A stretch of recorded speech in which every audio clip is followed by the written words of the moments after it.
Hey guys, welcome back to the channel. This is story about what if Naruto unlocked a Kekkei Genkai seen only twice in recorded history. Part 1. Before I start, please do support for more amazing content and comments for part 2. Do consider to subscribe my channel and share my video to your friends and check out the description as well. Let's start the video.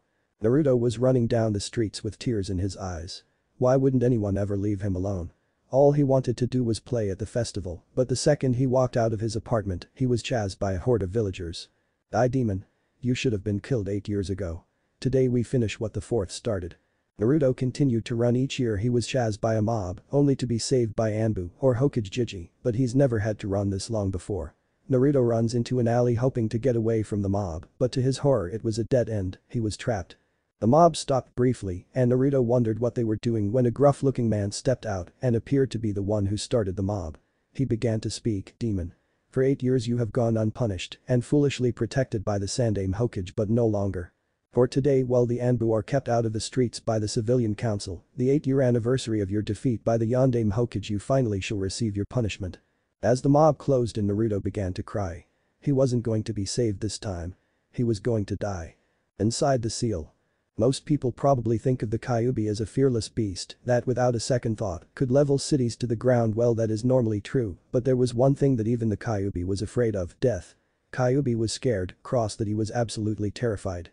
Kyuubi was immortal, but the fool Yondaime bound him to his host, so when Naruto dies, so will he. He wasn't some angel that goes to heaven, no, he knew where he would go, and it was not a pleasant place. Kyuubi knew he would reform many years later, but he didn't want to find out what spending all the years in hell while his body reformed. Kyuubi was currently frantically trying to figure out a way to save himself by slamming himself against the cage bars, trying to dig under the bars and beating the bars with his tails. There was no way to escape. The blasted Yondaime seal was just as strong.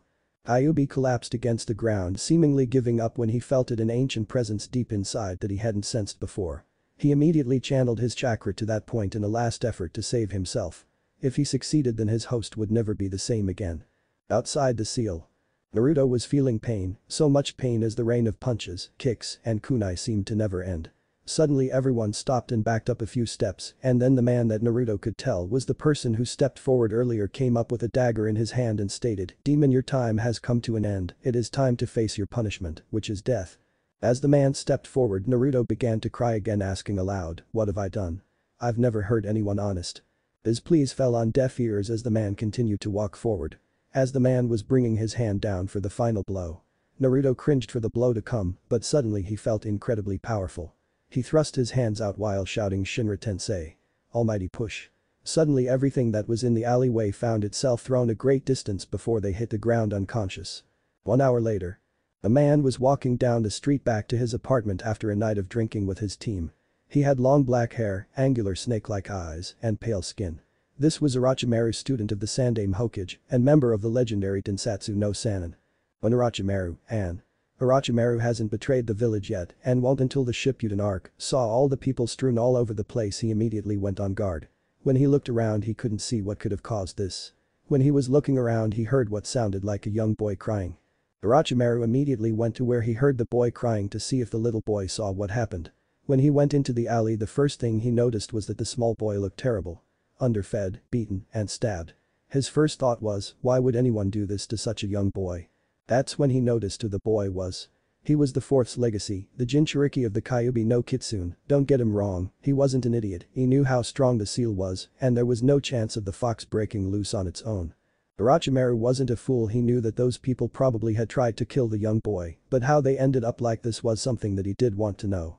When he walked toward the boy, he noticed Naruto stop crying, and then Naruto said so sadly, "Please don't kill me, I didn't do anything wrong." Orochimaru might not be the nicest guy around, but he quickly stopped walking, kneeled down and said to him, "I don't want to hurt you, how about we take you to the hospital and get your wounds treated?" Naruto said solemnly with his eyes still closed, "They won't treat me at the hospital, they say they don't want the patients being exposed to a demon." At this point Orochimaru was flabbergasted. He knew there were a lot of fools inside Konoha, but he didn't realize that most of the village were complete idiots. To not let a young boy in who was injured into the hospital was outrageous. Orochimaru thought for a second, said, "Come, I have a subordinate who is trained as a medic nin, he will treat you and fix you up." Naruto looked up at the young man and opened his eyes. Orochimaru was shocked cause instead deep blue that he had expected, it was purple with a ripple pattern. Orochimaru grinned widely. Orochimaru only saw this taijutsu once before when he went to check on Jiraiya when he was training the three orphans from AIM. Orochimaru knew what this eye could do when Jiraiya showed off the kid's abilities. Maybe Orochimaru had found someone to take under his wing as an apprentice. Yes, Anko was his apprentice, but he taught her all he could. As promised, Orochimaru took Naruto to Kabuto to heal him. When Kabuto left for a minute to go get some rubbing alcohol to disinfect Naruto's cuts. When Orochimaru pulled him aside. "Kabuto, I want you to look out for the boy, and when you're done treating him, take him home and make sure he is safe. His eyes intrigue me, and I wish to make him my apprentice in order to learn more about his eyes." Kabuto's eyes widened. "Are you sure, master? This is a great risk considering who you are. This could hurt your reputation here in Konoha." Orochimaru only chuckled while stating, "As, I couldn't care less what those foolish villagers think of me, I am a Sannin, an icon of power." At this, Orochimaru shined away to research more about the boy's eyes. 3 days later, council chambers. "Here is in, surely you see that thing is a threat to the village and must be killed," said Homura. His counterpart Kaheru decided to speak up and stated, "He attacked and injured several villagers. That brat must be exiled or executed." Suddenly from the door a voice stated, "I wouldn't do that if I were you. And just who do you think you are barging in here?" "Oh, Orochimaru," stuttered a shocked Kaheru. "When the boy was attacked by those people that you claim he attacked, he somehow unlocked a Kekkei Genkai seen only twice ever before." The Sandaime decided to speak up at that point. "Orochimaru, what did Naruto unlock, and who were the 2 others that had it?" Orochimaru answered his sensei's question. "The eye is called the Rinnegan and is immensely powerful. I'd be willing to say stronger than the Sharingan." The council was flabbergasted. They had always thought that the Sharingan was the most powerful eye in existence, but here was one of their most powerful shinobi telling them that an 8-year-old now had something much stronger than that. Homura slowly stuttered out, "Who were the other 2 to have this ability?" Orochimaru smirked and stated, "One was an orphan in AIM named Nagato." Unbeknownst to the rest of the council, Danzo growled at the mention of Nagato. "And the second," Orochimaru continued, "was the legendary Rakuto Sannin." The room was suddenly lacking oxygen as the whole council simultaneously gasped.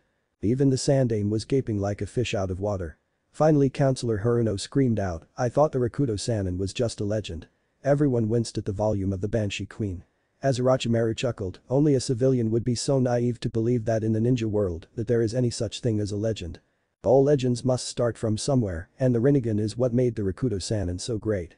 "So don't you fools see," Orochimaru continued, "if you exile or execute Naruto, you threaten to lose someone who has the potential to be the most powerful ninja in existence." At that statement, Danzo spoke up, "Here is in, let me take the boy into my root program. Not only shall he become loyal to Konoha, he shall become stronger than anyone could imagine." At that the Sandaime spoke, "No, Danzo, I will not permit it. I said no 8 years ago, and my decision hasn't changed. But we do need someone to train him because surely the other villages will hear about this and try to kidnap him or kill him." "That won't be a problem, sensei," Orochimaru spoke up, "I have decided to train him myself." "Are you sure, Orochimaru?" asked the Sarutobi clan head. "I thought you weren't going to take another student after Anko." "I thought so too, sensei, but his eyes intrigue me and there isn't another person in this village that can train him as well as I could, except for Jiraiya, but he's only in the village every once in a while and can't take a student, and Anko didn't have the aptitude for a weapon like I do, and I couldn't teach her most of my elemental jutsu due to her having a different elemental affinity. But with the Rinnegan he can master any type of ninjutsu." "I see," said the Sandaime, "I approve, make him strong, Orochimaru." "Of course, sensei," responded Orochimaru. Meanwhile with Naruto. Naruto had gone to sleep when he appeared before a giant cage in what appeared to be a giant sewer. He was looking around when he heard a deep growl. Naruto immediately jumped up and shouted, "Who's there?" Not even a second after he said this, 2 glowing red eyes opened up and a dark form with 9 tails revealed itself and calmly stated, "I am known as Kyuubi." Naruto was terrified when he saw the giant fox. Despite his fear of the giant fox, he shouted at it, "That's a lie. The Yondaime killed the Kyuubi, you couldn't be him." At this the demon just chuckled and said, "Foolish young mortal, one cannot kill me. I am a living massive chakra, the only way to defeat me is to seal me. No one has the power to defeat me. Only one has ever lived with the ability to match my power, and he died over 1,000 years ago." Naruto cold believe it, the Yondaime didn't kill the Kyuubi. Though what Naruto didn't understand was why he was in the sewers and also why the Kyuubi was stuck in the sewers. So Naruto asked, "Would the Yondaime seal you in the sewers?" At this the Kyuubi gave a loud and guttural laugh. After he finished laughing, the Kyuubi spoke, "Child, this isn't the sewers, this is your mind." At this Naruto screamed at the demon, "What do you mean my mind?" Kyuubi chuckled at the young boy's antics and calmly spoke, "It is quite simple, the Yondaime took you when you were a baby and sealed me into you." Naruto collapsed to his knees. Suddenly it all made sense, the mobs, the ridicule, the shouts of demon brat, it suddenly all made sense, and Naruto fell to the ground and started to weep, so that why everyone hates me, why I've always been alone, it's because I'm a demon. The Kyuubi snarled then said, please you, a demon, don't make me laugh. You're about as much a demon as I am a harmless kitten. This made Naruto confused, so the why does everyone hate me? He said in a voice so sad that if it was anything other than Kyuubi it would have almost cried. In response Kyuubi snarled. Because they're all ignorant fools. The fact they could even think I would even consider try to inhabit the body of an impressionable child is insulting. The fearsome Kyuubi took over an innocent child, yeah that will earn me fear. Said Kyuubi with sarcasm dripping from his words. He continued, just because we're demons doesn't mean we don't have honor. We demons would never dream of stooping so low, well maybe Shikaku might, but he's a bit, how should I say it, touched in the head. But I a demon with honor and strength and will fight no one who is not in their prime, unless they challenge me to a duel, and even then I shall not accept if I feel they are unworthy. At this point Naruto felt the need to ask, then why did you attack the leaf 8 years ago? For those that don't remember Naruto just turned 8. Kyuubi suddenly had a look of barely suppressed rage as Ha spoke, I never wanted to attack your miserable village, I was forced to by a man from that cursed clan the Uchiha. At this the Kyuubi had an idea, kid I have an offer for you. Naruto looked at him confused and asked, what do you mean? Kyuubi responded, if you help me take revenge on the one who forced me to attack your village and forcing you to live your life alone, I will help you train your new abilities given to you by your eyes, what do you say? At this Naruto looked down so that a shadow covered his eyes, then his face split with a menacing grin as he responded, give me the strength and I will make sure he was never born.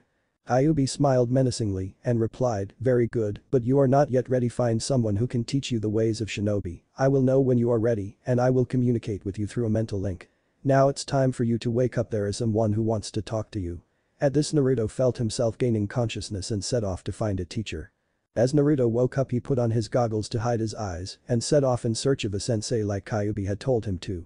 As he was walking he came to the realization, where the heck am I supposed to find a sensei?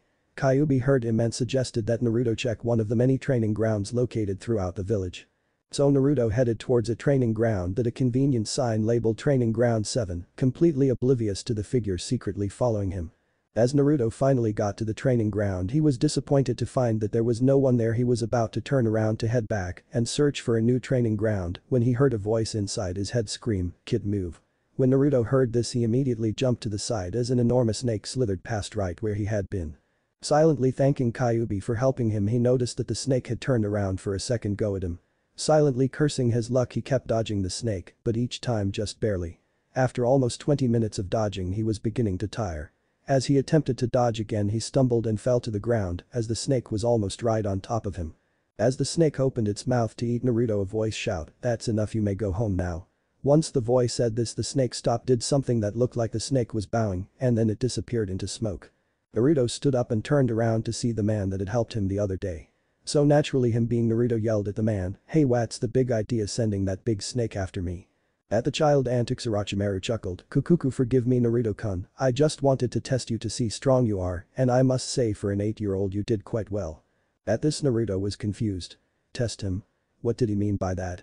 So Naruto decided to ask him just that. Hey who are you anyways and what do you mean by test me?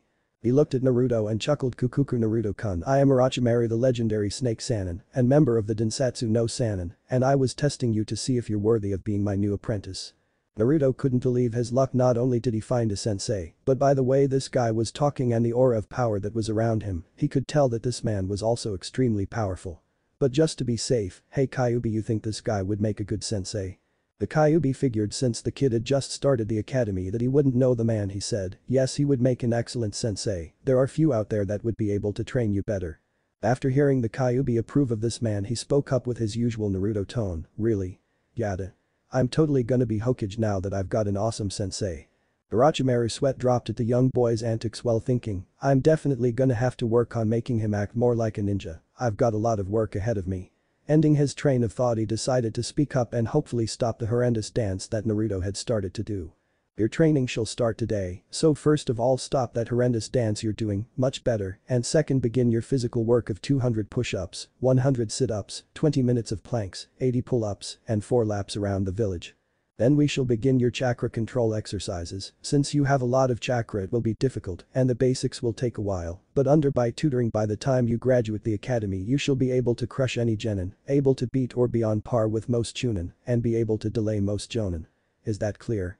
Naruto stood straight as a board and shouted, "Yes sensei." Orochimaru chuckled to himself as he realized that making this boy his apprentice would be more entertaining than he originally thought. Time skipped to 10 years old. Naruto has been apprenticed to Orochimaru for 2 years and has begun learning about his ocular powers but has only learned Shinra Tensei, Almighty Push, Bansho Tenin, Universal Pull, how to absorb chakra, and the basics of Jibaku Tensei, Planetary Devastation, but hasn't mastered it yet, along with several Futon ninjutsu. DAIBAKUHA Great Breakthrough. Wind air bullets, I don't know what it is in Japanese, and air wall jutsus, has learned Shadow Snake Hands and the Hibi Tajutsu style, plus is studying seals from scrolls that Jiraiya gives him when he is in the village. Orochimaru watched with pride as he saw Naruto finish his training for the day. He wanted to be sure he had enough energy left for the surprise he had planned for him later. He remembered when Naruto had found out about his Kusanagi blade, he had gone crazy begging to get a blade of his own, but Orochimaru always told him he wasn't ready. But Orochimaru had seen his growth in both strength and maturity in the 2 years Naruto had been learning from him. Orochimaru chuckled to himself as he remembered the day he made Naruto get rid of his horrendously ugly orange jumpsuit. The kid threw a fit but in the end relented and now wears a black t-shirt with a red Uzumaki spiral on the front with a black padded leather jacket that went down to his mid-thighs and had loose sleeves that were perfect for hiding his hidden blades and poison senbon launcher. Along with the jacket he had black Anbu-style pants along with his kunai holsters on his right thigh, shuriken holsters on his left, his sealing supplies were sealed into the right shoulder of his jacket and his medikit was sealed into the left shoulder and to finish the look he had Anbu-style plated gloves on each hand. In case you haven't noticed, black is my favorite color. Though Naruto had a ways to go before he graduated the academy he felt he was ready to receive a blade of his own. Orochimaru called out to Naruto, "Naruto, come, I have something. I believe you are ready to take the next step as my apprentice. It is time for you to receive a blade like my Kusanagi." Naruto's eyes widened slightly and bowed slightly to his sensei and said, "Sensei, I am honored that you finally decided I was ready." After he said this he felt excitement overwhelm him as his mood shifted dramatically and he began to pester Orochimaru, "What kind of sword am I getting, sensei? Is it one like yours? Will it have the same abilities? Where is it? When will you begin to teach me the katas?" Orochimaru suddenly felt his eye begin to twitch as he could have sworn Naruto had gotten past this stage of his life, but no matter, it was time to take him to the Dragon's Forge in the Land of Snakes. The very place where his sword the Kusanagi was crafted. So Orochimaru quieted Naruto with a simple rise of his hand, signaling him to stop because he needed to say something. "Naruto, getting your very own sword is not as simple as me handing you one. Especially one as special as a blade with quality on par with Kusanagi. First I shall take you to the home of the snake summons, where I shall take you to Dragon's Forge. From there you will proceed to make a large cut and press it on a special seal. The seal shall record your blood and chakra, so that channeling chakra into it will be far more effective than when using just normal chakra conductive metals. Along with you being the only one capable of wielding it without taking damage from it, it will have special abilities that no one would be able to predict." Naruto was getting more and more excited after each and every word. He hoped that his sword would have some awesome ability like being able to disintegrate his opponents or some awesome like that. His thoughts were interrupted as a large snake about as tall as a full-grown golden retriever showed up in a plume of smoke. The snake spoke, "Lord Orochimaru, the preparations have been made. Are you and your apprentice ready?" Orochimaru looked at the summon and said, "Yes, reverse summon us so we may begin the ceremony." He then turned to look at Naruto, "Are you ready? The birth of your weapon will not be an easy one, and it could very easily be a month before you are back to full strength. I was unconscious for 3 full days, and then it was another 2.5 weeks before I was back to full strength." Without missing a beat, Naruto immediately responded, "If it means getting stronger, sensei, I would go through any trial this world can throw at me." Orochimaru chuckled at his apprentice's determination and decided to continue. "There is a chance that it shall not give you a weapon, even after the hardships you shall go through. Anko tried to get a weapon, but even after all the effort she didn't receive anything. Are you willing to take the risk?" Naruto immediately responded with, "No risk is too great in the quest for obtaining power. It was one of the first things you pounded into my head, sensei." Orochimaru chuckled at hearing this and said, "You have learned well, my student. Now let us go, so that you may take the next step in your quest for strength." And with that the two of them exploded into smoke, signifying that they were reversed summoned.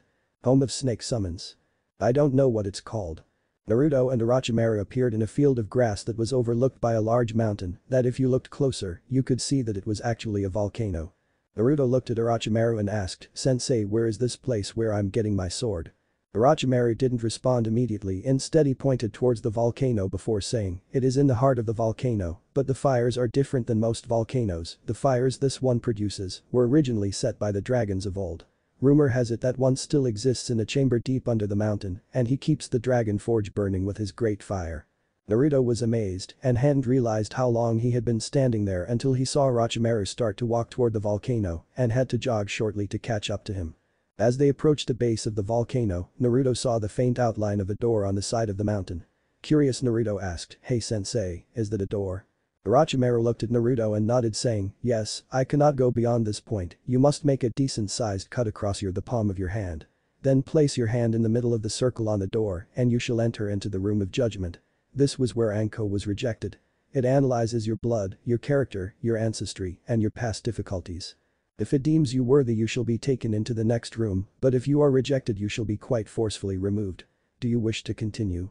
Naruto just nodded and made a large gash on the palm of his hand and then stuck it in the middle of the circle. In a flash of light he vanished into the volcano. Inside the room of judgment. Naruto looked around as he saw the sudden change in scenery. He now appeared to be floating above a lake of magma as a dark figure with crimson-slitted eyes stared at him. He knew whatever this being was, it was not Kyuubi. He continued to just stare into its eyes. Its gaze was a little unsettling, but he continued to just lock gazes with the enormous creature. Eventually, after what seemed like an eternity, the creature spoke in a deep and gravely voice, "You are chosen." After saying this, the creature faded from existence and Naruto suddenly found himself in another room. The room was massive and he seemed to be standing on some form of small island in the middle of an enormous lake of lava. Suddenly he seemed to lose temporary control of his body as he suddenly sat down in a meditation position. Suddenly he felt his chakra leaving him in large amounts and seemed to be absorbed into the magma. Along with his normal chakra he saw wisps of red Kyuubi chakra go along with it and absorbed into the magma. As this was happening, some of the lava had begun to float in midair and began to collect, forming in the shape of a katana. As Naruto felt the tug on his chakra end, he saw the lava begin to solidify into a traditionally lengthened katana, while the handle guard looked like 9 golden foxtails that swirled together to look like the Uzumaki crest, and a cloth grip that looked like solid gold. The blade was the most magnificent shade of black that he had ever seen. It looked flawless with an edge that looked like it could cut through anything like paper, and on each side of the blade was a magnificent and detailed Chinese-style dragon that looked to be made of the purest gold. He suddenly realized in his hand he was holding a sheath that was the same color as the blade with a gold trim to it. The blade floated over to the sheath and sheathed itself before both reappeared strapped to his back, then suddenly his vision faded to black. But before he faded completely he heard a deep gravely voice say, "I am Shin Ryu." As Naruto began to come to his senses, the first thing he noticed was a white ceiling and the smell of rubber gloves. Naruto groaned as he realized that he was in the hospital. He hated hospitals. They always made him stay longer than he needed to, their food was terrible, and worst of all, they didn't serve ramen. To Naruto this was the biggest taboo in the world. To not have the noodly goodness that is ramen, to Naruto was a sin not even the most merciful being could forgive. As Naruto was pondering what method of escape he should use, the door opened and in stepped Orochimaru. Without saying a word he tossed Shin Ryu at Naruto while it was still in its sheath. Naruto slowly drew the blade from its sheath. He gasped at how perfectly balanced it was. He stood up out of the hospital bed and swung it a couple of times, and when he accidentally cut through the bed railing, and he was amazed at how he felt almost no resistance. Orochimaru tossed a bundle of clothes at Naruto as he was only wearing a hospital gown. Then he stood up and walked out so Naruto could get dressed. After a couple minutes he walked back in and said, "You have been cleared to leave, we are going to training ground 44 and you will not leave until you have learned all you can about your new sword." Naruto nodded in understanding and he finished putting on his hidden blades and strapped his sword to his back. 20 minutes later in the Forest of Death. Orochimaru led Naruto into the middle of a clearing in the middle of the Forest of Death. "Naruto," Orochimaru spoke, "in order to fully grasp the abilities of your sword, you can't just sit down and meditate. In order to truly unlock a blade's true potential, these abilities must be discovered in the midst of battle. The Forest of Death is the best place for this, as the creatures are always trying to kill you, but are not strong enough to do much harm. It is the perfect location for life or death combat training. You shall stay here in the Forest of Death for 1 month, but if you have not mastered the sword's abilities by then you will have to stay another 2 months, then another 4 months, and so on and so forth." Naruto nodded in understanding and said, "Yes sensei, but how should I get started?" Orochimaru stated, "A good way to start is by channeling your chakra nature through the blade. Remember, this blade was created especially for you and will probably enhance some of your abilities. I shall be leaving now. Remember, you are not to leave training ground 44 until you have mastered your blade's abilities." Naruto nodded in understanding and then jumped off into the forest. 2 weeks later. Naruto was frustrated. 2 weeks and he still hadn't learned anything about his blade, except that he could channel his wind chakra through it, and he could already do that with kunai and other weapons, so he felt like that didn't really count as an awesome special ability like his sensei said it would have. Naruto was angrily running through trees, he was so angry that he almost didn't sense the 4 chakra signatures that were nearby. He guessed that they couldn't be more than 50 meters away. Naruto decided to go investigate, hoping it might help him learn more about his blade. As he got to the clearing he saw what appeared to be Genin team and their sensei, but the other thing he noticed was that they weren't from Konoha. On their foreheads was not a leaf insignia but of the hidden village of the rock. He quietly crouched on a branch overhead of them and listened in on their conversation. One of the what appeared to be Genin spoke. "Ugh, I can't believe we got such a lame mission. I mean, what kind of mission is hunting down a bunch of wet behind the ears Genin for a team of Chunin?" The Jonin spoke up, "Listen you young fool, this is a mission of great importance that you should feel honored to have been chosen for. Your job is to first booby trap this forest so that it looks like Konoha is trying to gain an advantage over the other villages, and second is you three are to go and kill as many Konoha genin as possible so to cripple their future forces as there are a lot of Konoha teams participating." The genin just sighed stating, I know it's just killing a bunch of genin sounds rather underhanded. I mean, I always thought our village was above such tactics and that it was Konoha that did these things." The Jonin just shook his head, "Listen, in the ninja world there is no honor, you are expected to do anything in your power to complete a mission, even if it means killing an innocent person. That is our duty as ninja, there is no sugarcoating it. As to survive, you must be willing to do the most deplorable acts imaginable. Do you understand?" The genin just turned his head while looking disinterested like he had heard that same story before. Right then they heard a snap. Up in the trees Naruto cursed as being so careless as to let himself be heard. Without given much time he found himself using his sword to block a kunai swipe from the Jonin. Naruto immediately jumped back away only to duck due to a kunai thrown by one of the genin. Channeling wind chakra into his sword he cut through a tanto used by one of the Iwa genin and straight through his neck. Seeing their teammate go down they decided to try and double team him. As they got nearer they noticed that Naruto had begun doing seals. They were only about 2 feet away from him when he thrust his hands out shouting, "Futen!" to Toppa. The two genin got shot away and were knocked unconscious when they crashed into a tree. Naruto was looking around for the Jonin as he had disappeared. Naruto knew the man hadn't ran away. Iwa Jonin were too prideful to be beaten by a Konoha civilian since he technically isn't a ninja yet as he hasn't graduated from the academy. As he expected, the Jonin appeared out of the ground and slammed his hands into the ground while shouting, "Doten! Gyrakumonten no Noroi! Curse of the Black Mountain." As he called out the name of the jutsu, massive spikes made from black earth rose from the ground to impale Naruto. Naruto knew he couldn't avoid it as it was too fast, so he poured as much chakra as he could into his attack and called out, "Shinra Tensei!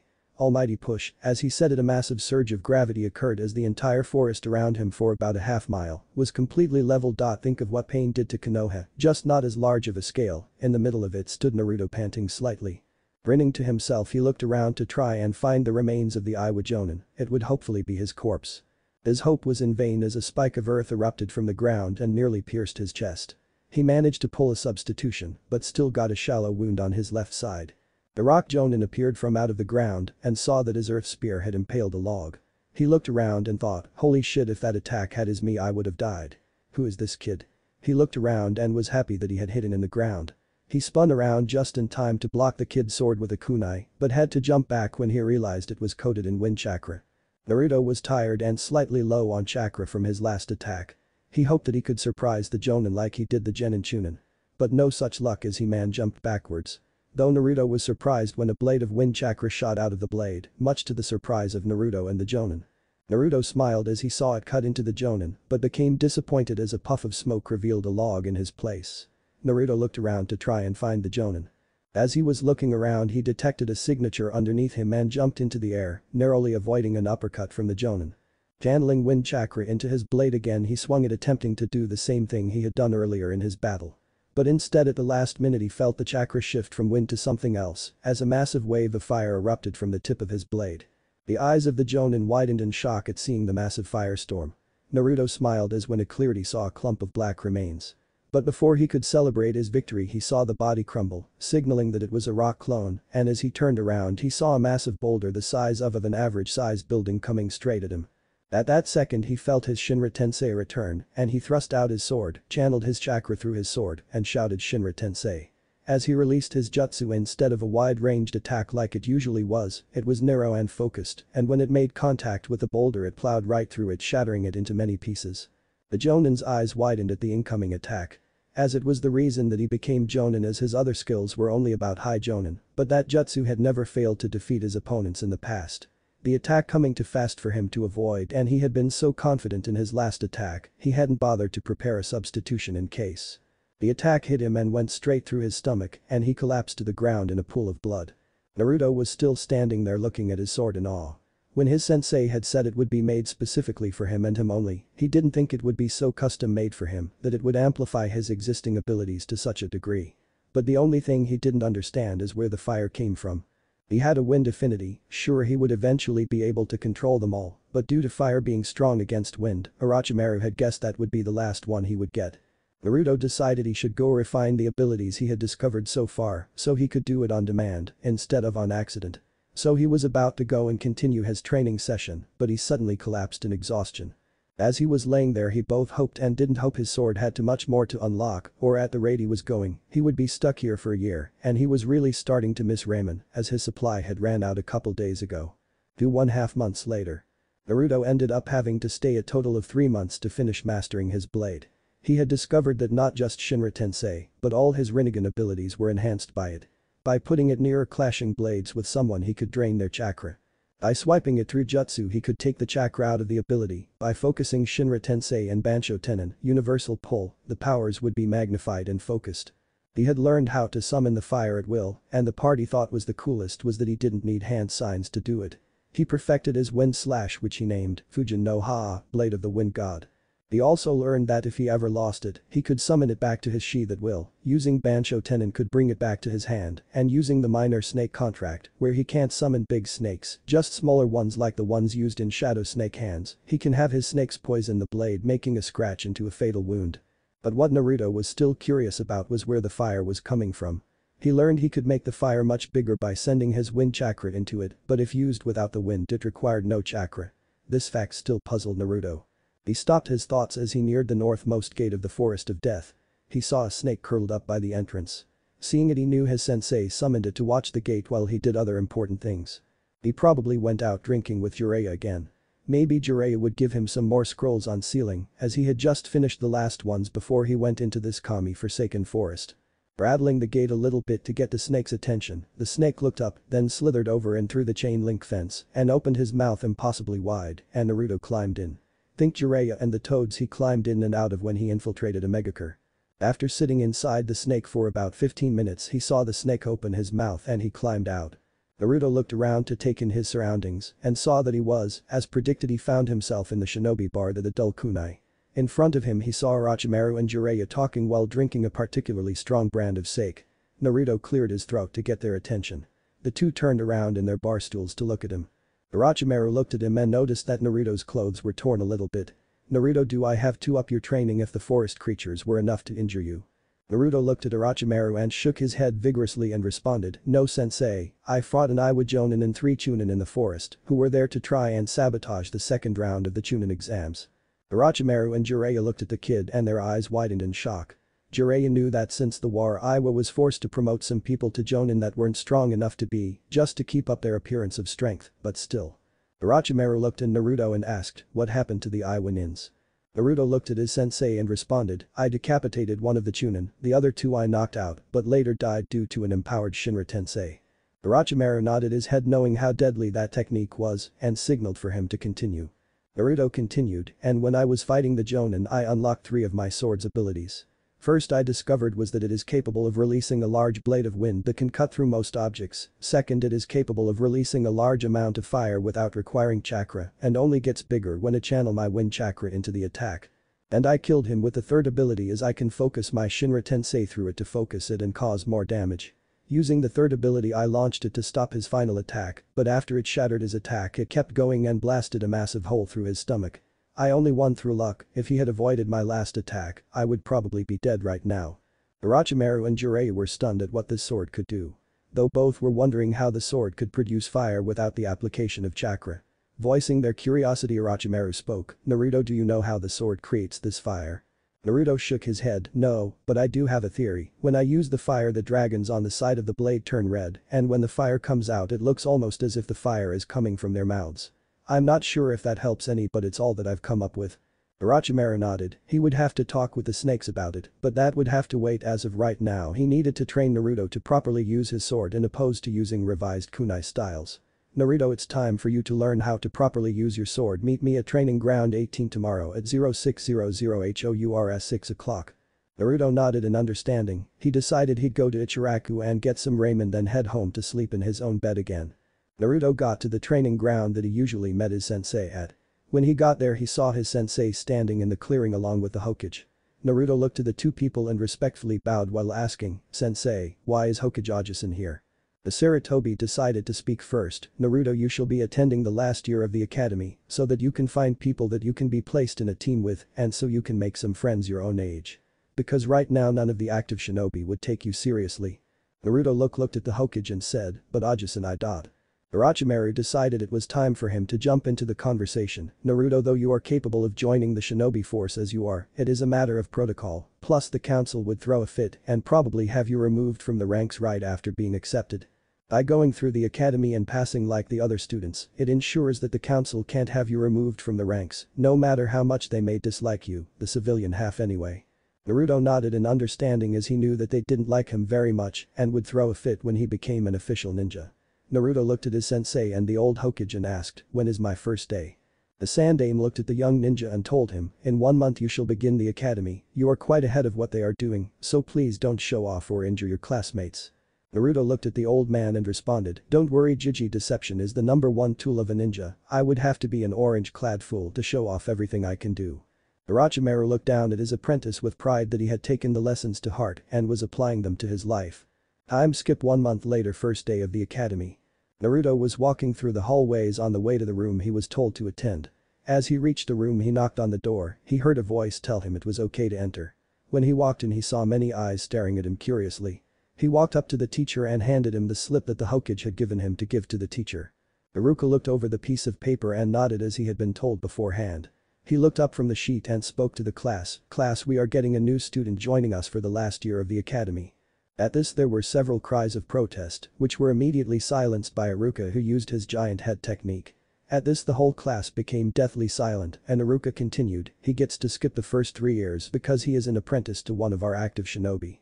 At this Naruto chuckled as he thought, "Orochimaru-sensei is way above your average shinobi," but said nothing as Iruka continued.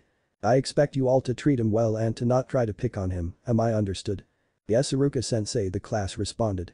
Iruka nodded and continued, "Okay, now we are going to go to the training room to see your taijutsu skills and how they have improved over the summer." When they got to the dojo, Iruka began calling up names for people to fight. First was a pink-haired girl named Sakura. His immediate thought of her was useless and probably a fangirl, and a Hyuga girl named Hinata who was very timid but felt she could improve greatly if she could gain some confidence. When they got up, the discolored-haired girl immediately yelled out, "I'll win this for you, Sasuke-kun." Naruto shook his head as his assumption was confirmed and that the standards had fallen so low that a fangirl could get this far in the academy.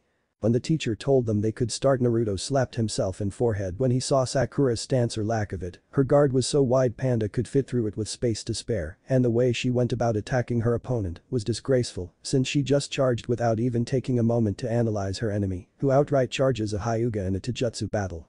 Thought Naruto. It was no wonder the Hyuga girl took her down in just a few seconds. The teacher proceeded to call names until he reached the last 2 people. "Uchiha Sasuke and Uzumaki Naruto, please come take your positions." After saying this, every guy in the room flinched as every girl, except Hinata, simultaneously squealed. After they got their hearing back, they took their positions. Sasuke decided to taunt his opponent a bit, "You should give up, no one can defeat an Uchiha." Naruto just took his stance, ignoring the arrogant remarks. And after a moment Iruka began the fight. They could hear the screaming of the rabid fangirls cheering on their idol. They both just stood there a moment each looking the opponent over. Then Sasuke charged. Naruto could tell that he was good judging by his form and speed. But he hadn't been trained by a Sannin. Right when Sasuke thought he was going to connect and end it with one punch, Naruto seemingly vanished and reappeared behind him and kicked him in the back, sending him sprawling along the ground in the arena. Sasuke growled while his cheer squad screamed his praises. He charged at Naruto again with a punch which was caught by Naruto. He then attempted to punch with his free fist, only to find a knee driven into his solar plexus, forcing the air from his lungs and sending him sprawling and gasping for breath. Everyone was astonished. No one had ever beaten Sasuke before, and Naruto had just done it almost without trying. Sasuke stood up angry and immediately charged Naruto again. Iruka yelled for him to stop, but he kept going. When he got to Naruto, Sasuke thought that he had taken Naruto by surprise when he suddenly found himself swinging at nothing but air. Sasuke and all of his fangirls glared at him, and the girls began yelling how he cheated or how Sasuke must have let him win. Iruka, who was irritated at the blatant obsession and worship of the fangirls, marched up to Sasuke. He grabbed Sasuke by his shoulder and told him, "Sasuke, tell your little group to shut up as he won, and I can assure all of you he did not cheat." Sasuke scoffed at him and stated with his usual Uchiha-level superiority complex, HN Iruka sighed but turned back to the class and they finished up the Taijutsu spar. Meanwhile, Naruto was just standing with a blank expression on his face, watching the whole thing play out. After Iruka made Sasuke apologize for his actions to Naruto and the rest of his peers, they went back to the classroom for a lecture. After a couple of hours, lecture was done and they were told they could go home. Naruto went to one of the training grounds to train by himself, as his sensei had just left for an important mission, so he wouldn't be back for a while. When Naruto had finished his warm-up and began training to increase his ease with his sword, he realized that ever since he got his sword, he hadn't been contacted by the Kyuubi for more training in his Rinnegan. So he sat down and decided to meditate, which is what he did when he wanted to see Kyuubi without the fox calling him into his subconscious. When he finally got into his mindscape, which was unusually difficult, he walked through the various hallways until finally making it to the large sewer-like prison that contained the Kyuubi. When he approached the cell, he didn't see or hear anything which was suspicious, as the Kyuubi was not known for being shy. Since he wasn't stupid, he stopped a good distance from the cell bars and called out to the demon. But he didn't get a response. So he willed for a palm-sized rock to appear in his hand. 2. He threw it through the bars with a skill that only shinobi have. It flew straight until it hit something and hit the ground. Naruto then heard a growl, and then a really loud yawn, then some shuffling that sounded like it was coming towards him. Naruto saw a vulpine snout, then 2 red eyes come out of the blackness and stared at him with a kind of drowsy look. The Kyuubi then yawned again, then looked at Naruto. "You better have a good reason for waking me up, or seal or no seal, I'm going to eat you." Naruto began to sweat a little bit before answering, Well, you hadn't contacted me for a long time, so I was getting curious to where you were. Since I haven't heard from you in about a year or so. Naruto was cut when the Kyuubi began to yell. "What? I've been asleep for a year." What could have caused a large demon stopped mid-rant when he remembered. "That sword, that damn thing drained so much of my power when it was being created. I felt weaker than the Ichibi. I went to sleep to regain my power. Right now I'm up around the level of the 7 tails, but why on earth did it demand so much power?" The Kyuubi thought about it for a minute before speaking. "Did anything unusual happen when the sword was being forged, and what does it do?" asked the Kyuubi. After a brief explanation on the abilities, Kyuubi was stunned at the abilities of the blade. The blade itself was stronger than any of the blades of the 7 swordsmen of the mist. The Kyuubi was stunned at the potential the blade gave his container. After some thought on what he was going to do, he decided. "I'm going to re-establish our mental link, since the one previously was lost after the forging of the sword, and after I am going to give you some chakra, since I believe that when it was being forged, it also took my chakra and it was absorbed into the blade, so when using my demon chakra, there should be some kind of reaction." After the demon finished, Naruto found himself back outside his mind a few seconds later. He felt the demon chakra filling his coils, his Rinnegan turned from a pale purple to a fiery red, and the tiny pupil in the middle turned into a slit that extended from the top of his eye to the bottom, his canines lengthened, his hair turned even more spiky, and his whisker marks thickened. He looked behind him and saw a tail of chakra waving behind him. But he realized that he wasn't feeling the familiar feeling of hatred and rage that he had felt a few times before when using the chakra. He pulled out his sword to see if it had reacted to his chakra. When he pulled it out and looked at it, he saw that the golden dragons that had been along the side had changed to burning red foxes and that the whole blade was covered in the demon chakra. He decided he should try his flaming sword attack 3 to see if anything changed. When he swung his sword and willed the wave of fire to come out, he got more than he had thought possible. Instead of a wall of flames, in was more of a tsunami that completely incinerated anything in its path. It kept going, then dispersed around 20 meters in front of him. 4. Naruto could only whistle at the destruction it caused. When he heard the familiar voice of the Kyuubi in his head. "How do you feel?" Naruto replied, strangely calm, "I don't feel the normal feelings of hatred and rage that usually come with using your chakra. I feel like I usually do, calm and collected." The Kyuubi was silent for a moment before speaking up. "The sword must enhance your body and suppress the corruption my chakra causes. I will give you more chakra and tell me when you begin to feel the negative effects. Upon Kyuubi finishing his statement, Naruto felt even more chakra fill through his body. At 2 tails he started feeling like he wanted to punch someone or start a fight, but it was slight and easy to suppress. At the beginning of 3 tails the urge was greater.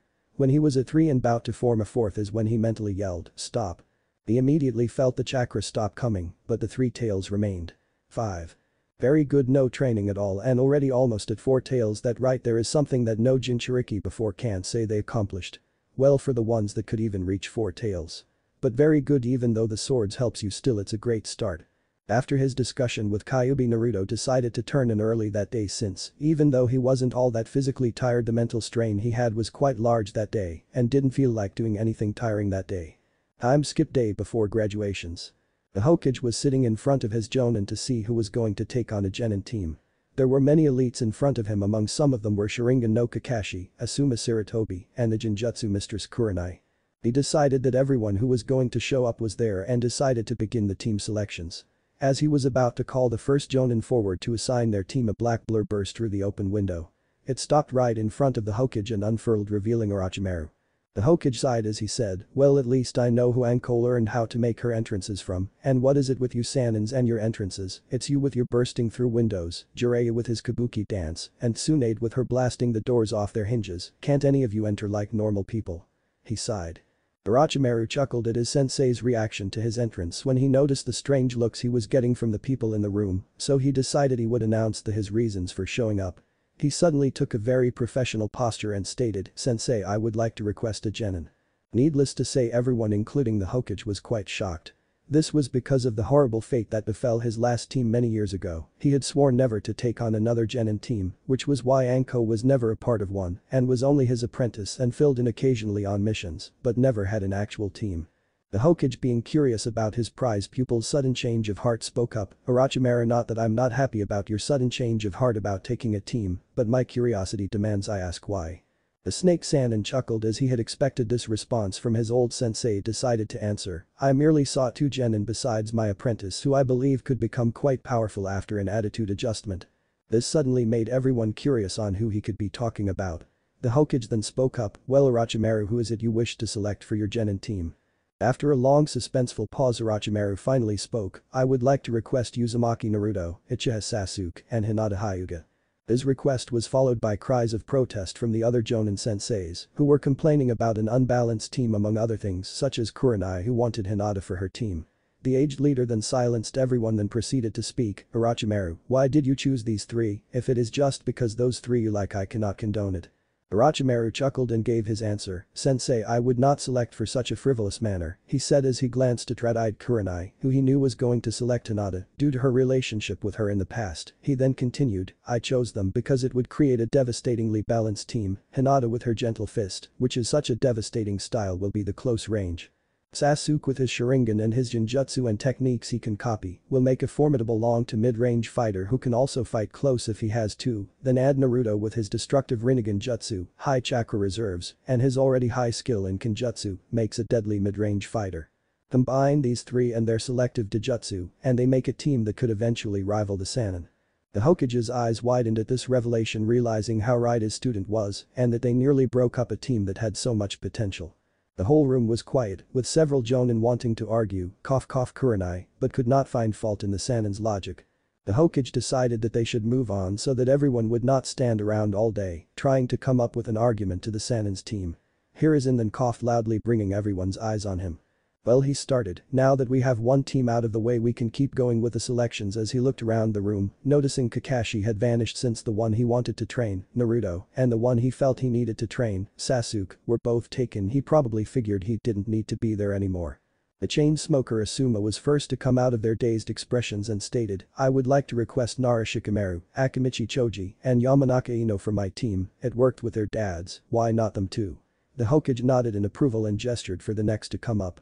Kurenai decided to speak next and said, "I would like Inyazuka Kiba, Aburam Shino, and Haruno Sakura. I feel a tracking and support-based team will be what they'll be best at." The Hokage nodded and gestured for the next sensei. The next few minutes were with the rest of the senseis choosing their teams. Once it was all over, they all went out to prepare the training fields for each of their selective team's second Genin test. The next day had all our favorite future genin were sitting there all proud of themselves for passing the genin exam the day prior, and all had their headbands proudly tied on their foreheads, biceps, belts, etc. Iruka then walked into the classroom and quickly silenced everyone with his giant head jutsu and began to call off teams. Team 7 is Uchiha Sasuke. At this, every girl that had not yet been chosen, again other than Hinata, was sitting on the edge of their seats, waiting to hear the next two results, Uzumaki Naruto. When he said this, Hinata began to silently pray to Kami that her name would be called to be placed on her crush's team. She was so busy praying with her fingers crossed that she almost didn't hear Iruka call out the final name, Hinata Hyuga, and you sensei shall be Orochimaru of the Sannin. When he said this, there was a large outcry of what? In the room where all the fangirls screamed at not having been placed on their precious Asukun's team. While Hinata was silently thanking whatever deity that had decided to listen to her pleas.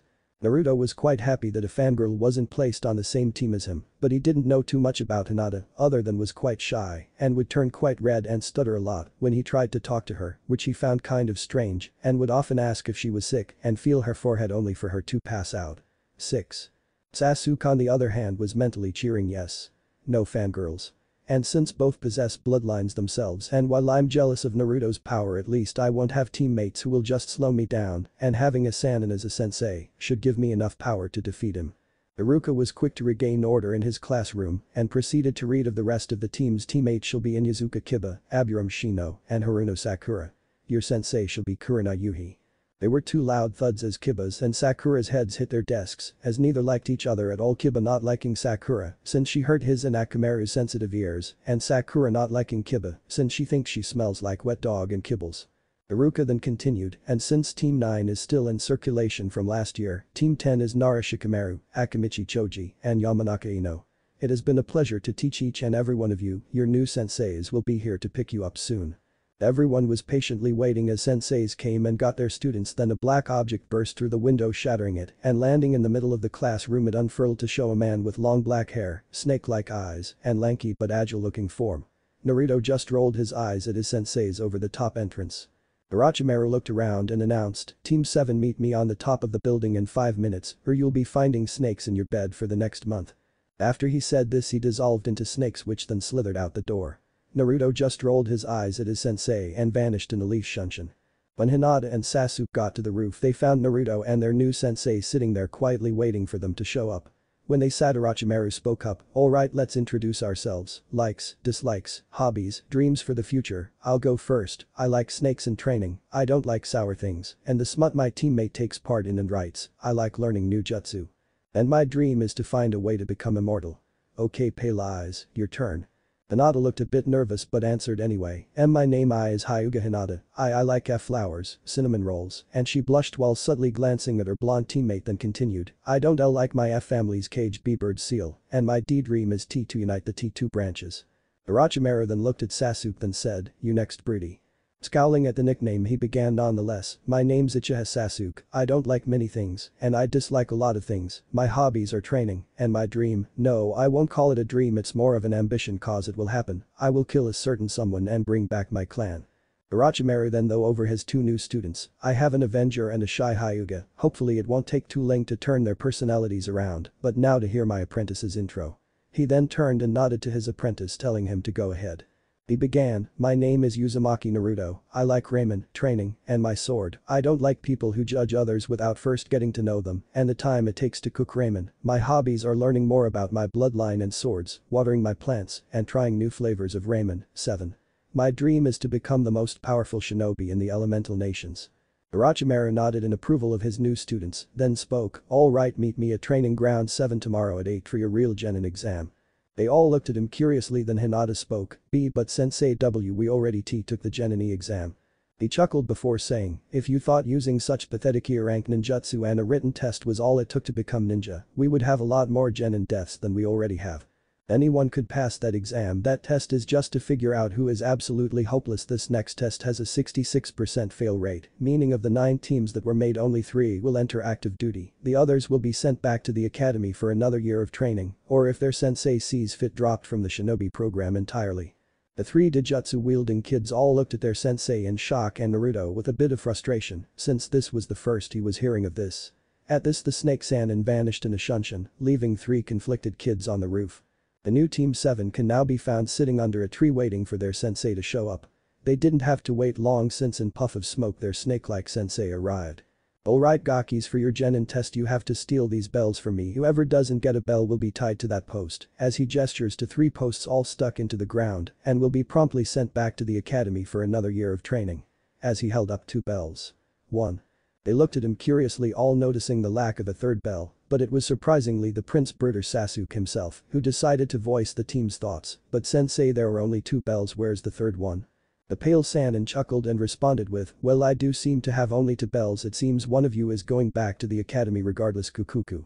They all had a look of astonishment on their faces, but if one looked closely you could see a glint in the eye of a particular dense spiky blonde-haired genin who realized he already knew the secret to this test. A few moments later Orochimaru set a timer on a stump and then spoke, you have till noon to take these bells from me, as he tied them to a belt loop on his pants, now go. Mere seconds after he gave them the okay to go they were completely out of sight and a lesser ninja would have lost them entirely, but he wasn't a Sannin for nothing, as his sensing abilities were rather skilled. Even for not being a sensor-type shinobi he could detect his apprentice's strong chakra signal moving towards the other 2 smaller ones who were hiding. He mentally cursed as he wondered how he figured out the meaning so quickly. He then mentally cursed, damn you Jiraiya, you must have told him the story of when we took the same test. Damn it. But he had already began the test and he knew he wasn't allowed to change it, but after thinking back on it, he realized they would have passed anyway, probably so he'd let it slide, but he'd make sure to have a few choice words with Jiraiya the next time he saw him. But Naruto. He ran through the woods looking for Hinata, who he knew would be the easiest to convince to team up, and he could only hope that the 2 of them could get through the Uchiha's thick skull to get him to understand the only way they are going to pass is to work together. He dropped behind her and tapped her on the shoulder, only to have to avoid a Juken strike, but when she saw who it was immediately blushed and stuttered out an apology. He waved his hands in dismissal knowing she probably felt bad, and then spoke, Hinata, we need to work together in order to pass. As he said those words, Hinata began creating a new color of red on her face with how much she was blushing. He needs me. She thought excitedly. As Naruto continued, my godfather Jiraiya had this same test when he was a genin and he told me the only way to pass is to work as a team. When she heard this Hinata deflated a little bit but was still happy that Naruto came to her first. They then dashed off to find Sasuke and hope that they'll be able to get through his thick ego. They found Sasuke quickly with help from Hinata's Byakugan. They found him hiding in a tree near a clearing where their sensei was just sitting there meditating. Naruto tapped him on the shoulder only to have to bend backwards at an angle that for a normal person would be considered impossible. When Sasuke saw who it was he put his kunai away and asked gruffly, what are you 2 doing here? I don't need your help to get a bell. Naruto sighed expecting this, but proceeded to tell Sasuke, we need to work together to pass the 2 bells or a trick to split us up. This is the same test that sensei and his teammates had back when they were, and my godfather Iro Sennin told me stories of when they took the test and how they discovered the secret to passing. And it was to work as a team and later became famous ninja known for their incredible skill and teamwork. Sasuke absorbed the information and decided to weigh his odds and decided that his odds against a Sannin alone was pretty slim. Even people with a god complex admit that fighting any of the Sannin is no easy feat, especially one known to be the strongest of the 3. He nodded and gestured for Naruto to continue. Naruto obliged and said, okay, here's what we're going to do. Back with Orochimaru. Orochimaru was just sitting in the clearing meditating while waiting for his new students to make the first move. It had been a while and they still hadn't made their move. While most new teachers would then get up and start looking for them, he just smiled knowing that taking longer, but being more efficient is better than going fast and having a possible error. Orochimaru knew that even if Naruto hadn't already known what the test was about, would have been able to figure it out quite easily, but that still didn't mean he was any less cross at his peaking teammate any less. He was then interrupted from his thoughts as he found kunai coming at him from 3 different directions. 3 blurs then launched from the different points around the forest and attempted to assault him. He had to be very careful of his pale-eyed student since even a tap from her could do serious damage. He then noticed Sasuke jump back and start going through hand seals then said, Kaiten. Great fireball jutsu. As he finished the name of his technique a medium-sized ball of fire came from his mouth and rushed at Orochimaru. He noticed that his 2 other students had substituted away leaving logs with exploding tags in their place. Orochimaru realized that they had planned this maneuver and executed it perfectly as he did a quick shunshin away from the colliding balls of destruction. The 3 genin hopefuls then jumped from where they were to each other. Did we get him? Asked Hinata. Naruto responded, I seriously doubt it. Sensei is a Sannin, you know he wouldn't let something like that hit him, but that leaves the question, where is he? As he said that, snakes shot from the trees faster than they could follow and proceeded to wrap up Sasuke and Hinata, while Naruto was just barely able to blow them away with a Shinra Tensei. He had just drawn his sword to cut his teammates loose when he suddenly noticed a glint of steel out of the corner of his eye and quickly spun around and clashed blades with his sensei. The older and more experienced shinobi won, and Naruto had to jump back.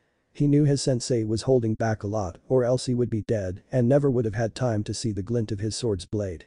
He jumped away while doing some hand seals, then spun and launched the attack at his two tied-up teammates and yelled, "Futon. Wind cutter." He didn't put near as much chakra into it as he normally would have, but he was trying to save his friends, not turn them into deli meat, so he only put enough chakra in the attack to hurt the snakes, so they would release them by forcing them to return to their home. Orochimaru looked at his apprentice and smiled in pride, as he could tell he had taken his teachings and the teachings of all the past Hokages to heart. As he was thinking this, he heard the timer he had set go off. As the three young children sat in front of them and asked them, "Although I assume Naruto already told you the meaning of this test, I'm going to ask anyways, do you know what the secret to passing the bell test is?" Sasuke decided to answer, "Teamwork," he answered, since he had thought more about it as they had been going through. "The point of the bells was to separate us and try to make us compete for them, but the way you pass is seeing beyond that and working together." Orochimaru smiled as he could already see a change in Sasuke's behavior. He looked over at his other two bloodline-holding students and saw determination to do well shining in their uniquely colored eyes. He knew they were going to become a team to rival any other and perhaps take the banister as the next real legendary ninja. Later that day, Sasuke was returning back to his compound after his passing his second genin test. He was happy and also strangely happy with his team. When he first heard they would be placed on teams, he had thought that teammates would only slow him down. But he was noticing that they were actually helping him do better. The plan of attack they had thought of during the test was something that he wouldn't have been able to come up with alone. And when Orochimaru had tied him and Hinata up with snakes, it was Naruto who freed them, and he was shocked to realize it felt nice, knowing you had people there you could trust to watch your back. As he got closer to his compound, a thought crossed his mind that he never thought he would ever in a million years think, maybe they could help me deal with him. Later that day, Hinata. She walked home timidly, walking through the gates and past the branch member guards. She then approached the main building where the clan head and his family live, and she entered the building and was about to head towards the gardens in the back when she heard a stern voice behind her. "Hinata," her father called out, "come here at once, I must talk with you." She quietly made her way over to her father's nearby office and took a seat on one of the large and comfortable chairs that were in front of his desk for when there were important visitors over. She squirmed slightly under his intense stare until he finally spoke. "So I hear that you passed your second genin test, is this true?" he asked. "Why yes, Tusama, it is," she answered. He responded, "Good, be sure you do not do anything to dirty our clan's reputation. Orochimaru is a powerful shinobi, be sure to learn from him well, Hinata." "Hi Tusama," she responded. He nodded to her and dismissed her.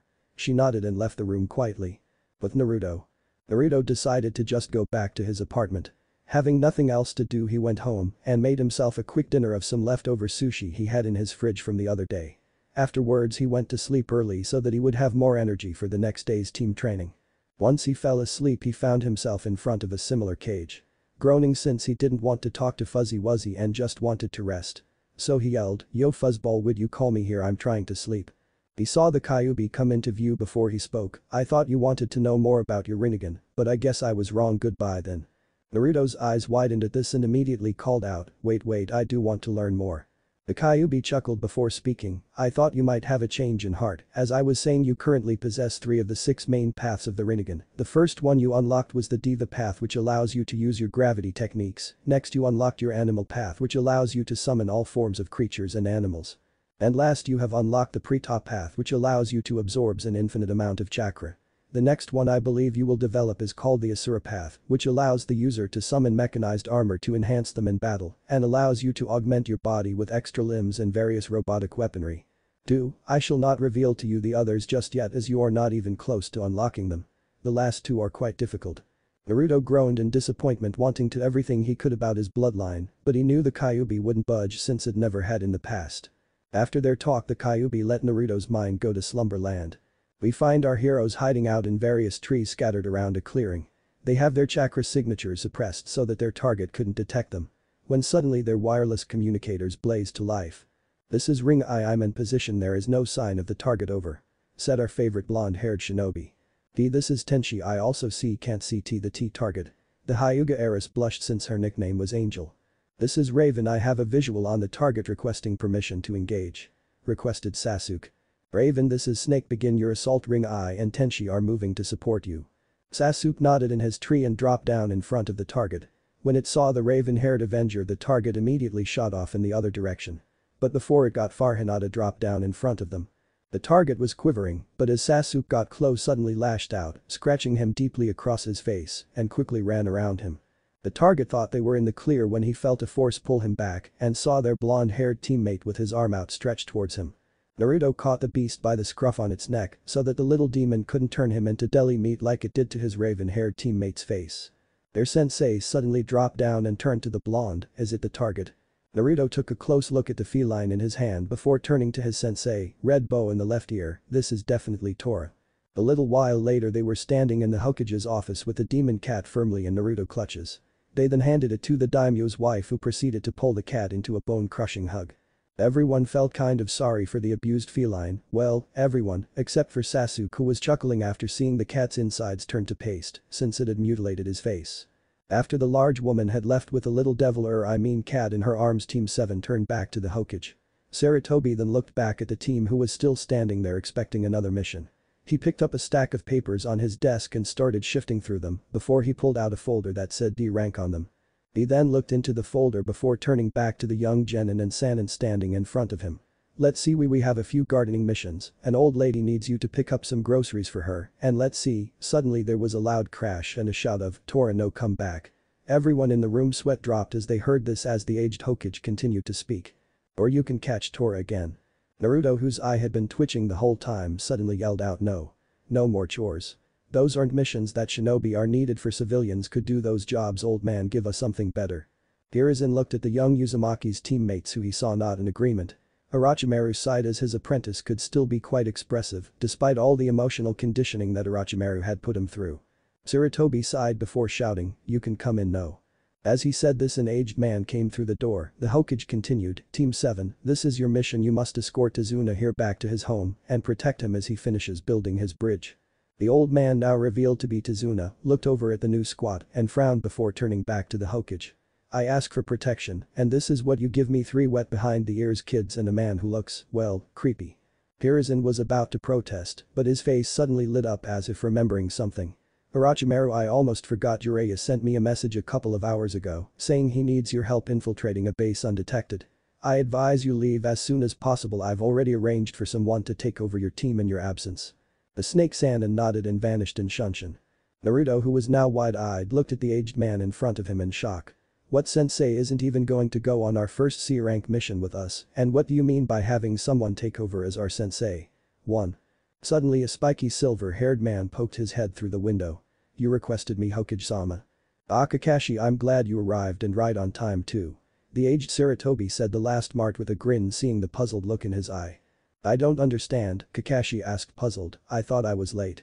Hiruzen chuckled at the elite Jonin's puzzled look, "Yes, but I knew you'd be late, so I told you to be here 2 hours ago." The silver-haired man glared at his aged leader before turning to the young Genin team that would be taking on a mission and nearly had a stroke when he saw our favorite blonde Genin. "He looks just like Minato-sensei," Kakashi thought to himself. He then gave the young team his trademark eye smile before bringing his favorite orange book to his face once again. Everyone who knew him previously, including all the hidden Anbu sweat, dropped at the sight while the Genin just looked at him confused. The Hokage sighed while he shook his head before turning to address the young Dijutsu-wielding shinobi. "This is Kakashi Haddock, he will be your substitute sensei for whenever Orochimaru is called away on other missions." Kakashi gave them a small wave and an eye smile before letting Hiruzen continue, "He will be the Jonin leader on this mission." Tazuna chose this moment to open his slightly drunk mouth. "Wait, I ask for protection, and you give me a scarecrow and 3 milk-drinking kids." He would have kept going if it weren't for the fact that he suddenly found himself pinned to the wall by senbon needles stabbing into his clothing courtesy of Naruto's senbon launchers. Tazuna sweated a bit at the glare the 3 young shinobi were giving him. The aged leader sighed, taking deep inhale of his pipe before speaking to the young teens. "Would you please free the client, it is not good for mission success if you try to kill the person you're being paid to protect." The 3 teammates looked down in slight shame before they went and removed their charge from the wall where he was pinned. They then lined up in front of the Hokage facing their substitute sensei, who had moved in front of the Hokage's desk. "Alright team, meet at the gate in 1 hour, bring enough supplies to last you the week. But don't weigh yourself down with too much gear," spoke the masked nin. Team 7 released a chorus of "Hi" before vanishing to get their equipment from their respective houses. They met up at the gate with Tazuna and then left for Wave Country, though no one noticed how nervous Tazuna looked as they left. Few hours later, Naruto, Sasuke, and Hinata were all discussing their relative Dojutsu, and Kakashi and Tazuna were walking in silence. As they were watching, they saw a puddle in the distance. They all looked at each other, then began speaking in whispers. "Do you see the puddle too?" asked Sasuke. "Yeah, but it hasn't rained in weeks. Hinata, can you check it with your Byakugan?" The pale light heiress nodded her head before silently activating her Kekkei Genkai. She gasped as she saw two figures in the puddle that appeared to be around Chunin level. After revealing the information to her male counterparts, they looked at their substitute sensei, silently asking him if he saw them. Kakashi nodded slightly, letting them know he saw them too. They all nodded while preparing themselves for an attack. Sure enough, right as they passed the puddle, two figures emerged from the puddle and proceeded to wrap a spike chain around Kakashi as they pulled it, ripping him apart. Sasuke and Naruto proceeded to throw kunai at the duo, which caught their chain, pinning it to a tree. Before one of them could release his chain, Hinata appeared in front of him, unleashing a fury of Juken strikes, making him unable to move and slump over. 2. Hinata immediately jumped away, seeing with her Byakugan that his partner had lunged at her with one of his clawed gauntlets. Naruto jumped between them, blocking the claw with his katana. The remaining assailant attempted to lash out at our blonde hero with his other claw, but suddenly was forced back when Naruto's foot found itself in his gut. Getting his wind back, he saw the last of the Genin trio finishing up some hand signs and immediately thought, shit, when he saw that he had finished on the Tora hand sign. Sasuke inhaled deeply before yelling out, "Kaiten. Great fireball jutsu." He exhaled and a medium-sized fireball came out, though still impressive for someone so young, and slammed into the missing nin, who was sent flying backward, slamming into a tree with multiple burn marks all over his body. Kakashi then decided to reappear and pull out a spool of ninja wire and proceed to tie the Kiri Nuke Nin to a tree. He then turned around to see a slightly irritated Genin team. It was Naruto who spoke. "Sensei, why did you not help us with the too dangerous Nuke Nin?" The masked Jonin rubbed the back of his head sheepishly before replying, "I wanted to see how skilled you were and how you would react in a life or death situation, especially since you're not my team, but I must say I'm quite impressed. I didn't learn as much as I wanted to, since you dispatched them so quickly." The three Genin seemingly accepted his answer and fell back into position. Kakashi then turned towards Tazuna, who suddenly found his shoes quite fascinating. Kakashi spoke with a strong tone that reflected his ex-Anbu captain status. "Why is it we encountered enemy Nin on a mission that was supposed to be C rank? Normally this type of mission is at least a B rank, and if we encounter a Jonin, which I suspect we will, then it could even turn into an A rank. Tell me one good reason why we shouldn't abandon this mission and return home right now." Tazuna's eyes widened at the last part, not wanting the ninja to leave immediately broke into a sob story, how his country didn't have enough money to afford a higher ranked mission, and how if they left then his wife and grandchild would forever blame the Leaf Ninja, and how his grandson would cry over his death. Needless to say, the four shinobi ignored him for the most part, not really caring, but that did not mean they wanted to back down. The recent events only inspired them to want to take this mission even more. For Naruto and Sasuke to see how well they could do against a serious opponent, while for Hinata, she was thinking about how doing a high-class mission as a genin might get her father and her clan to see her as more than a failure. Kakashi then turned to his temporary students and asked, "Let's vote on it then, we will continue this mission if you think you are ready for it." They looked at him with only confidence and determination. Well, Hinata was a little nervous, Orochimaru was helping her with that, and she had made good progress, but it was still there. But it was Naruto who spoke, "We need to do this, and say if not for the old man here, then to see how far we've come in our training." His ringed eyes oozing confidence. Kakashi nodded, looking at his other two charges to see if they shared this view, only to see them not in agreement. He sighed as he suspected the mission would probably escalate, but knew that he couldn't change their minds, so he proceeded to turn and gesture for Tazuna to continue leading them on their way to his home. The aged bridge builder's eyes watered and proceeded to tell them of his thanks over and over, before finally continuing on their way to Wave Country. Several hours later, they made it to a shore where they saw an old man waiting for them with a small boat that looked like it was probably used for fishing. They all climbed in, and the aged man proceeded to row them across the river. When they got to the other side, Tazuna gave the man a quick thanks before the fisherman pushed off and disappeared into the fog. They had been walking for a while, and it had been thus far uneventful. Tazuna saw this and the quiet as a good sign that they would be able to make it without another incident. But the shinobi knew better, they hadn't heard any sounds of wildlife in a while, which was a sign that they were probably being watched, and the fact that the fog was getting even thicker was not helping them at all. Hinata activated her Byakugan and taking a look around. She saw a rather large signature vanish right out of her range before she could get a good look at it. She relayed this information to her sensei who nodded and whispered for her to activate her Byakugan every minute or so in case they returned. A few minutes later when she was doing her sweeps of the area she saw something coming towards them. Quickly identifying the object as a ridiculously large blade immediately yelled, "Everyone get down." Everyone lunged for the ground, Kakashi pulling Tazuna down with him to make sure he didn't lose his head since he didn't have near the same speed as the rest of them. The large cleaver-like blade continued flying till it got stuck in a tree where a masked man proceeded to jump on top of the large blade. He was wearing camo-styled pants, was shirtless, and had a white bandana-shaped cloth draped over his mouth and nose. He spoke in a deep and threatening voice, well, what do we have here? A few wet behind the ears Genin, and the copycat nin Kakashi, well this is a pleasant surprise to say the least. How about you give me the bridge builder, and I won't have to kill all of you. Kakashi responded while pulling out a kunai, Zabuza the demon of the hidden mist, why am I not surprised by you showing up, but we won't surrender to Zuna-san, so I shall have to defeat you in combat myself murdering demon. Once he finished his statement him and his temporary students took their personal stances. Sasuke with his Ichihead intercept style and with his fireball techniques hand signs going through his mind in preparation. Hinata fell into her improvised Jaiken which Orochimaru had helped her alter to fit her body's natural flexibility. And Naruto into the snake style which Orochimaru had taught him. Zabuza chuckled at the display of bravado from the young genin and their Jonin sensei. He went through some hand signs before announcing Kurigaku Sojutsu. As he finished calling out the name of the technique a thick mist rolled in preventing them from seeing more than a foot in any direction. Hinata immediately activated her Byakugan which helped but was shocked to find that the technique limited her range more than not being there. She quickly surmised that it was due to the chakra that filled the mist, causing it to hinder her vision, but was still better than not having it at all. Naruto flipped through hand seals before shouting out, "Futen." Great breakthrough. Wind gushed out and blew the mist away from them, but it was short-lived as Zabuza just pumped more chakra into the technique and the mist just came back as strong as ever. Naruto grimaced as he knew that it took him more chakra to get rid of the mist than it took Zabuza to bring it back, and due to the already small amount of chakra necessary to cast the technique, especially given their surroundings, he knew it was not worth wasting the energy. Trying to rid the area of the technique at least not until Zabuza used up more of his chakra. Kakashi took up a defensive stance while holding his kunai ready. He reached out with all of his senses hoping to hear or smell Zabuza. Meanwhile the genin withstood the battery that was the swordsman's killing intent. While they were not as affected as they would have been due to Orochimaru drilling them with his own Sasuke and Hinata, still were a bit scared due to them not having as much training as Naruto. But they hid it well and sucked it up and maintained their defensive stances. Zabuza was mildly impressed at the young shinobi. Some Chunin couldn't even stand his killing intent, he felt he should try taking it up a notch to see if they could still keep their cool. 8 places. Lungs, heart, kidneys, clavicle artery, brain, throat, liver, and throat. So many choices, but I can only choose one for each. Such a difficult decision. The genin shivered a bit of the killing intent laced words, but still managed to stay strong and remain in their stances. All was quiet for several moments before Hinata's eyes widened since she saw Zabuza right in front of Naruto swinging his blade horizontally at him.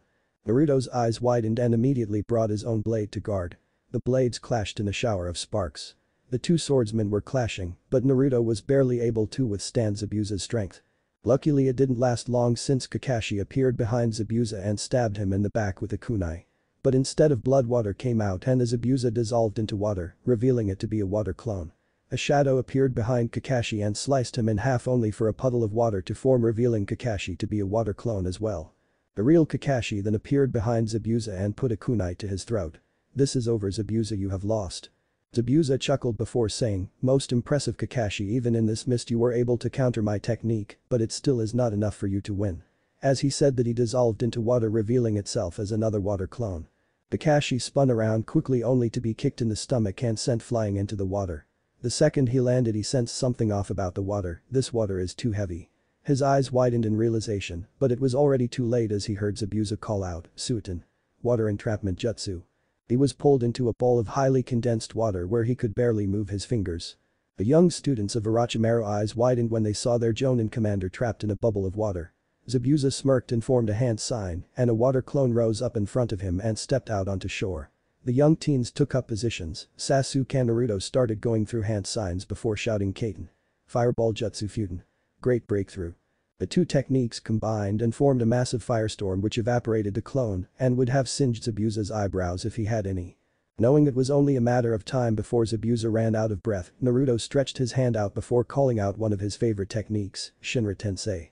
Zabuza suddenly felt as if gravity began to pull him backwards and away from his jutsu, effectively ending it.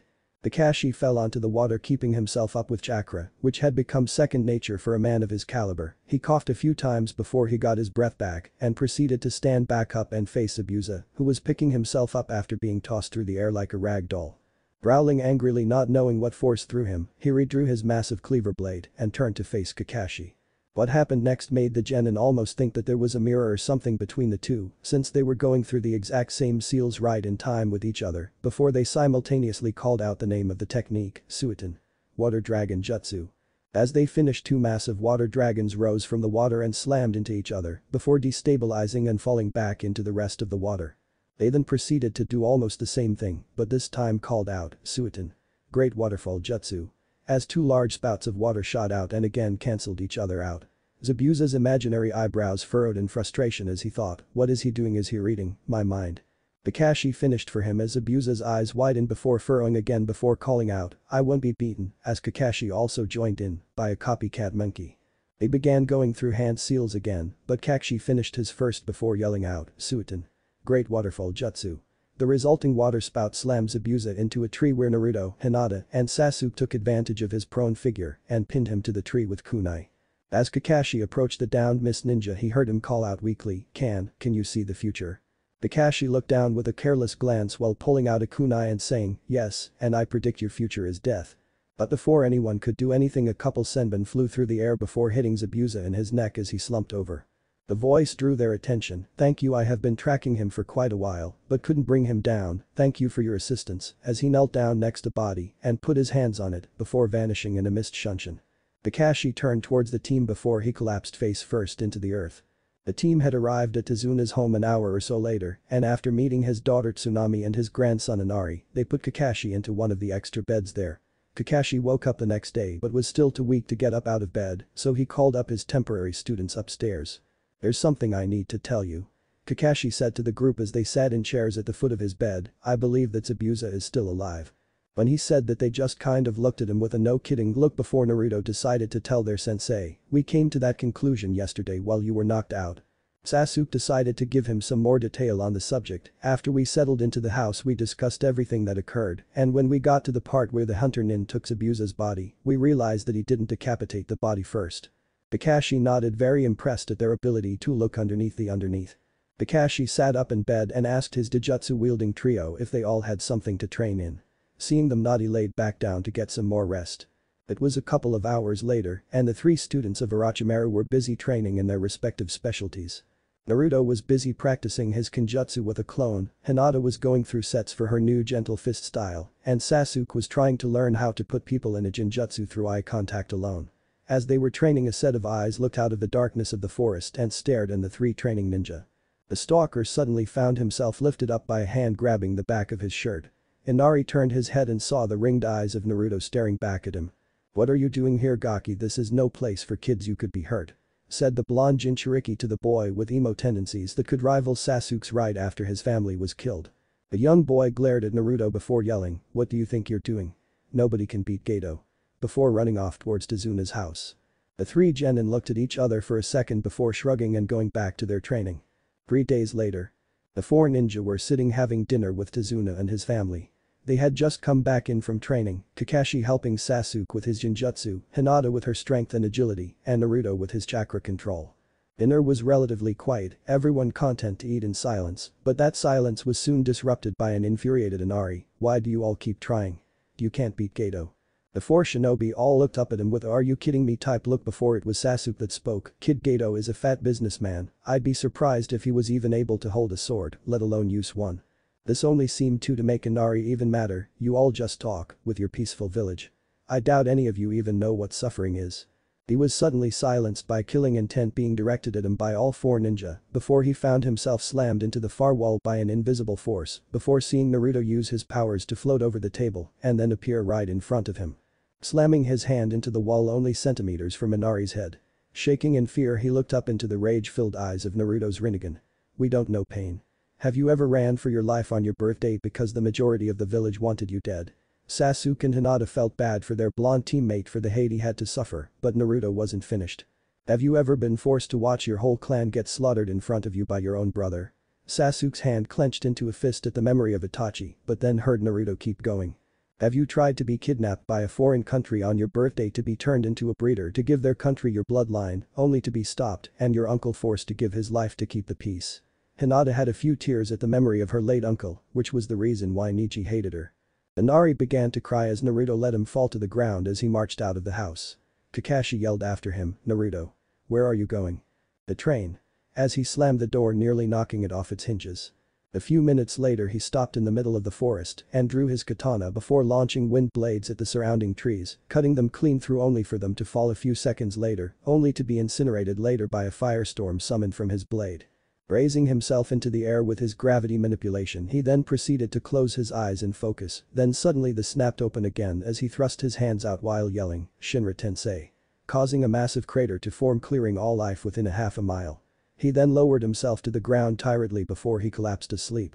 It was the next morning where we find a feminine-looking young man walking around looking for herbs to heal his master with. As he was walking, he suddenly found a large pile of trees that looked as if something just pushed them all into a large pile in a perfect circle.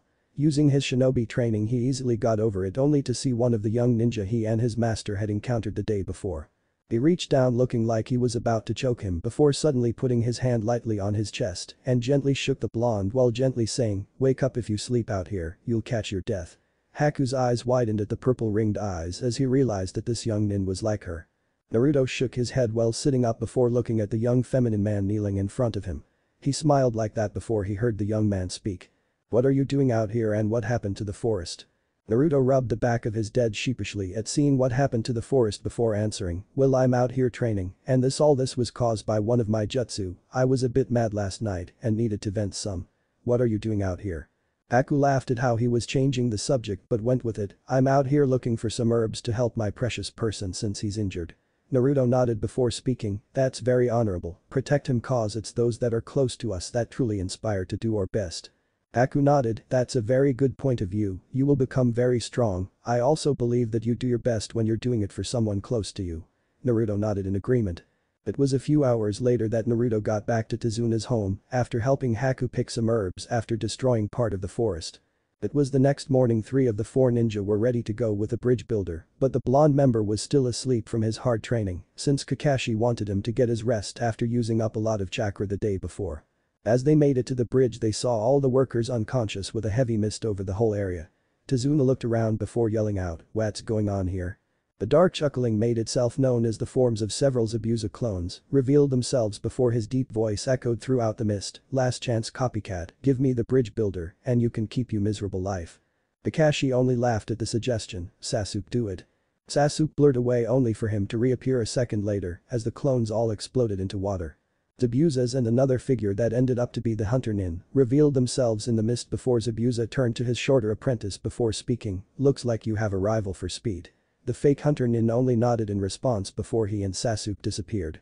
Kakashi turned and faced the real Zabuza, drawing kunai in each hand. He entered a defensive fighting style and prepared to face Zabuza. Aku and Sasuke were a short ways away engaging in a taijutsu fight.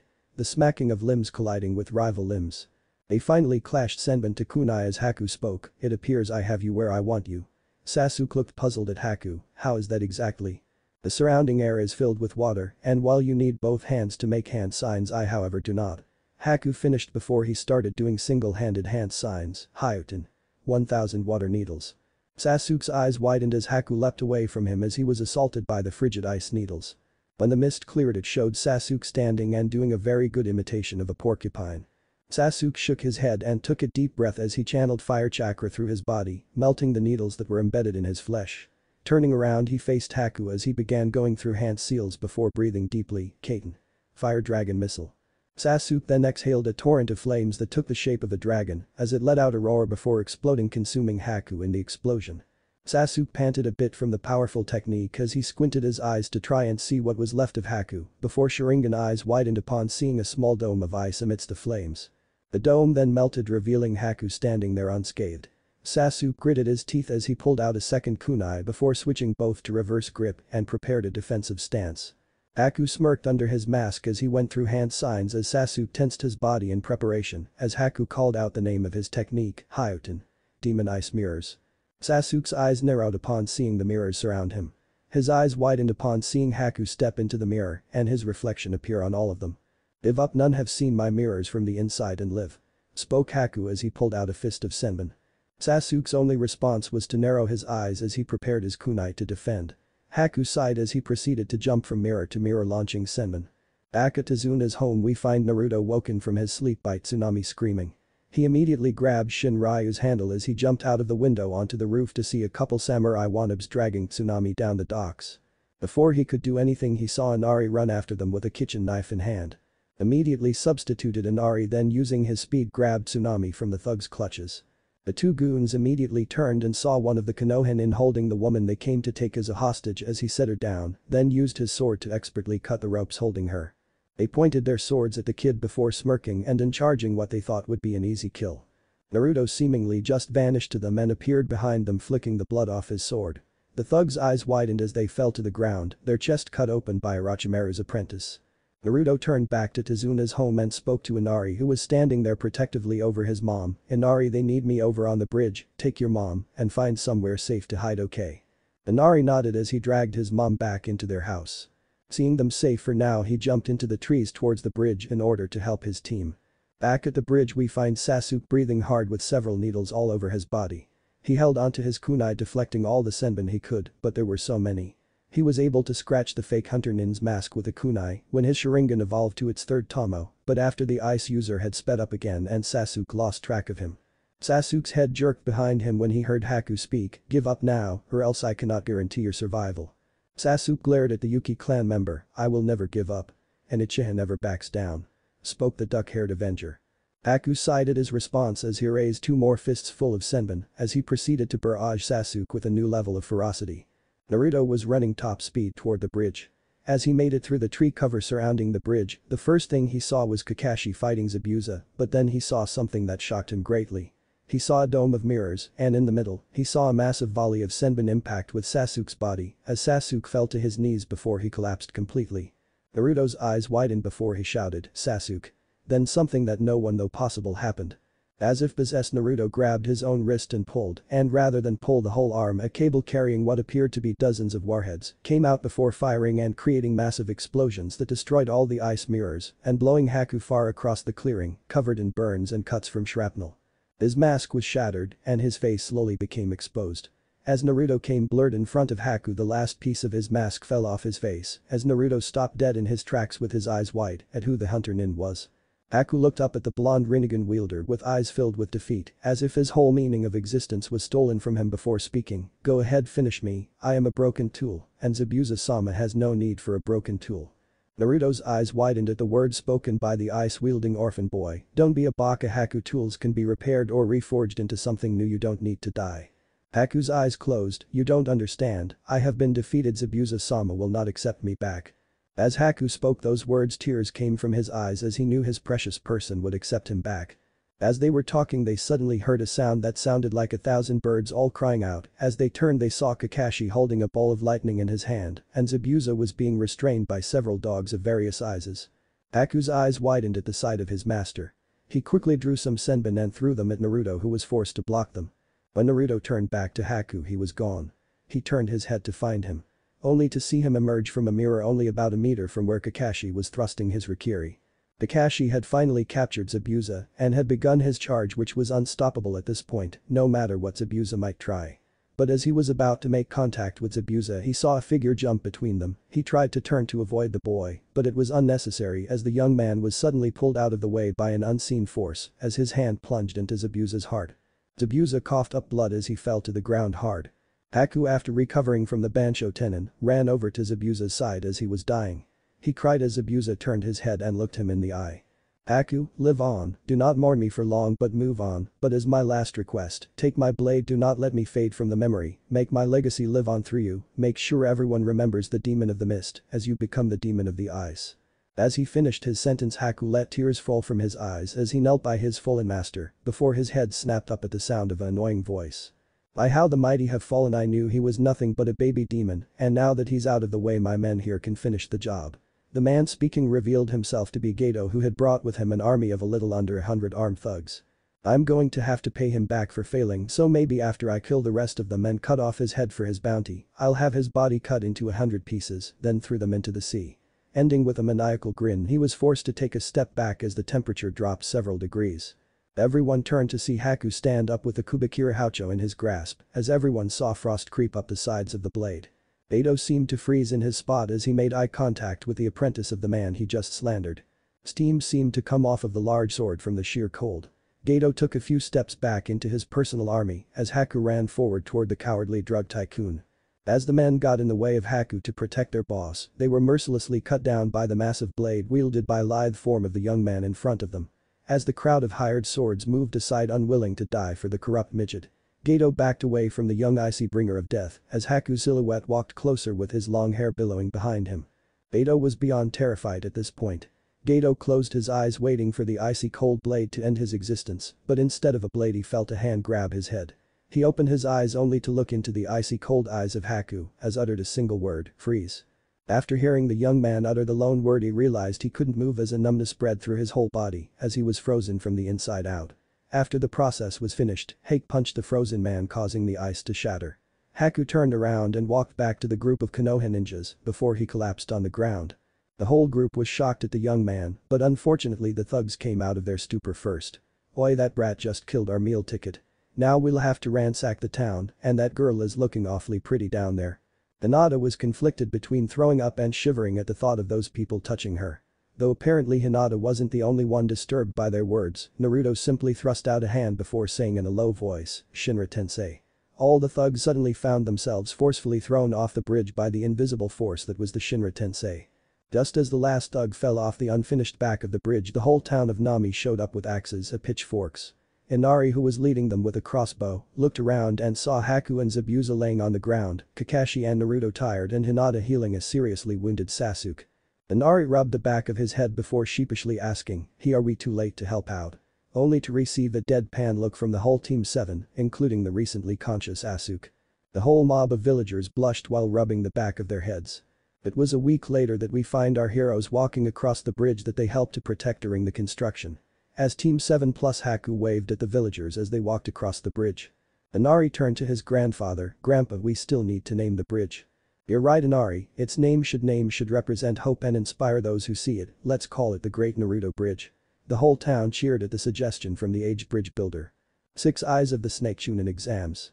As the picture fades in we find 2 people named Kotetsu and Izumo sitting at the booth right next to the gate. "I'm so bored, I want some action, why do we always seem to get gate duty?" moaned Kotetsu. "It's not all bad, at least we don't run the risk of dying like we would out on active missions, besides it's relaxing," spoke the calmer, red lazier Izumo. "Whatever, I just wish something interesting would happen," spoke the spiky-haired Kotetsu. And if Kami herself had been listening in. 5 people then walked through the gate of the village. Though these were not ordinary people, the first to pass through the gate was Sasuke Uchiha, who was famous for being the only survivor of the Uchiha massacre. Then came Naruto, the boy known as the apprentice of the legendary Orochimaru and wielder of the legendary Rinnegan. Next was the heiress of the Hyuga clan, who wields all-seeing Byakugan and the strongest female in their graduating class. Next was a girly-looking boy who they didn't recognize, but what they did recognize was the massive sword on his back, the Kubikira Haucho, the legendary blade of Zabuza, the demon of the bloody mist. In the midst of their fear of the massive blade, they almost a lazy-looking man in a jonin vest with one eye covered the well-renowned Kakashi Haddock, also known as Sharingan no Kakashi. Kakashi gave a side hand wave as they passed the 2 eternal gatekeepers who had yet to pick up their jaws from the floor. After they had left they looked at each other before Izumo punched Kotetsu in the face and knocked him to the ground before Kotetsu jumped up angrily shouting, "What the hell was that for team? Or wishing for something interesting to happen, now see what happens, just stay quiet and enjoy doing nothing for money." Kotetsu slouched into his chair muttering curses about lazy partners. Meanwhile, back at the Hokage Tower, Team 7 along with their replacement Sensei and Haku were standing outside the large double doors leading to the Hokage's office. Kakashi yelled, "Kakashi and Team 7 here for debriefing." They heard a voice telling them to enter as they saw the Hokage sitting in his chair with Orochimaru leaning against the wall with a smirk on his face. The 3 students of Orochimaru smiled largely as they called out, "Sensei." Orochimaru gave his students a smile and small hand wave. It was 30 minutes later that Team 7 finished their briefing, shocking both the Hokage and Orochimaru. Sarutobi was shocked that the team performed so well and that Haku was the apprentice of Zabuza and had the ice bloodline that was thought to have been wiped out. Orochimaru however had been surprised that Naruto had unlocked another path for his Rinnegan. It was another few minutes before Hiruzen dismissed the young genins, leaving him, Orochimaru, and Kakashi in the room as Hiruzen turned on the silencing seals as his face turned deadly serious. "Orochimaru, please reveal to Kakashi what you and Jiraiya discovered on your mission." Orochimaru's eyes got a serious expression to them as he nodded. 1 month ago Jiraiya's spy network got a hit on a new organization that was beginning to go on the rise. This organization is entirely made up of S-class criminals. Kakashi nearly choked on air when he heard that piece of information. An organization made entirely of S-class criminals was sure to be extremely dangerous, but what cause would appeal to that many different people with such enormous strength? Leads this group, since without a leader surely they would collapse and wipe each other out. The Hokage and Sannin both nodded their heads before the snake-like man spoke. "That's the conclusion me and Jiraiya reached as well, and the members seem to fear and revere him, as if he was some kind of god, but we have no other information on him, other than they call him Pain." Kakashi's Sharingan could almost be seen through his modified forehead protector. His eyes were popping so far from his head before he composed himself. "What do you know of any of the members?" The two sighed before again the snake summoner spoke. "Most of them we are unaware. The only ones we do know are Itachi Uchiha and Kisame Hoshigaki, and that's because they are the ones after the Kyuubi." Kakashi's eye got even wider at the knowledge of the ones who were targeting his sensei's legacy. Kakashi immediately thought to himself, "There's no way I'm gonna let sensei down by letting his son be killed by Nukenin. I'll protect him till my dying breath, that's a promise, sensei." Kakashi turned around and began to march out the door to find Guy, since if anyone knew hardcore training, it was Guy. The two legends watched the silver-haired Jonin walk out of the room. Orochimaru looked over at Hiruzen and began to shunshin out. Right before he left, Hiruzen spoke, "Before you go, be here tomorrow at 4 o'clock for Chunin exam team sign-ups." Orochimaru nodded at his sensei as he vanished in a swirl of leaves. Hiruzen sighed as he called his secretary to come and clean up the leaves. Our three favorite genin were walking down the road toward their favorite training ground when they suddenly saw an blur go past that looked suspiciously similar to the Hokage's grandson Konohamaru, and then another pink one that made Sasuke shiver due to it being his #1 fangirl Sakura Haruno. The blonde shinobi sighed, knowing Kono probably said something stupid to piss her off at him and that Sakura might accidentally hurt him and get in trouble with the Hokage, even though it wouldn't be too bad when he heard Sakura yell at someone to let Kono go.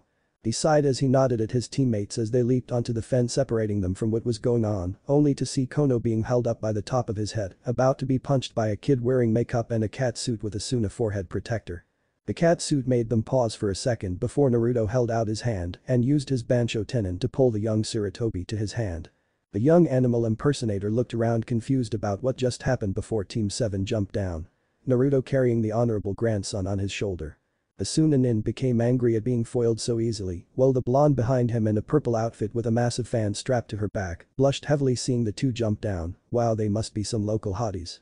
Hinata glared at the blonde Sunanin, seeing her look lustfully toward her object of affection.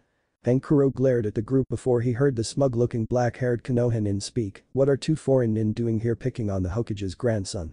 Sakura squealed fangirlishly at seeing her true love. Kankuro paled when he heard that the kid he was picking on was related to the Hokage.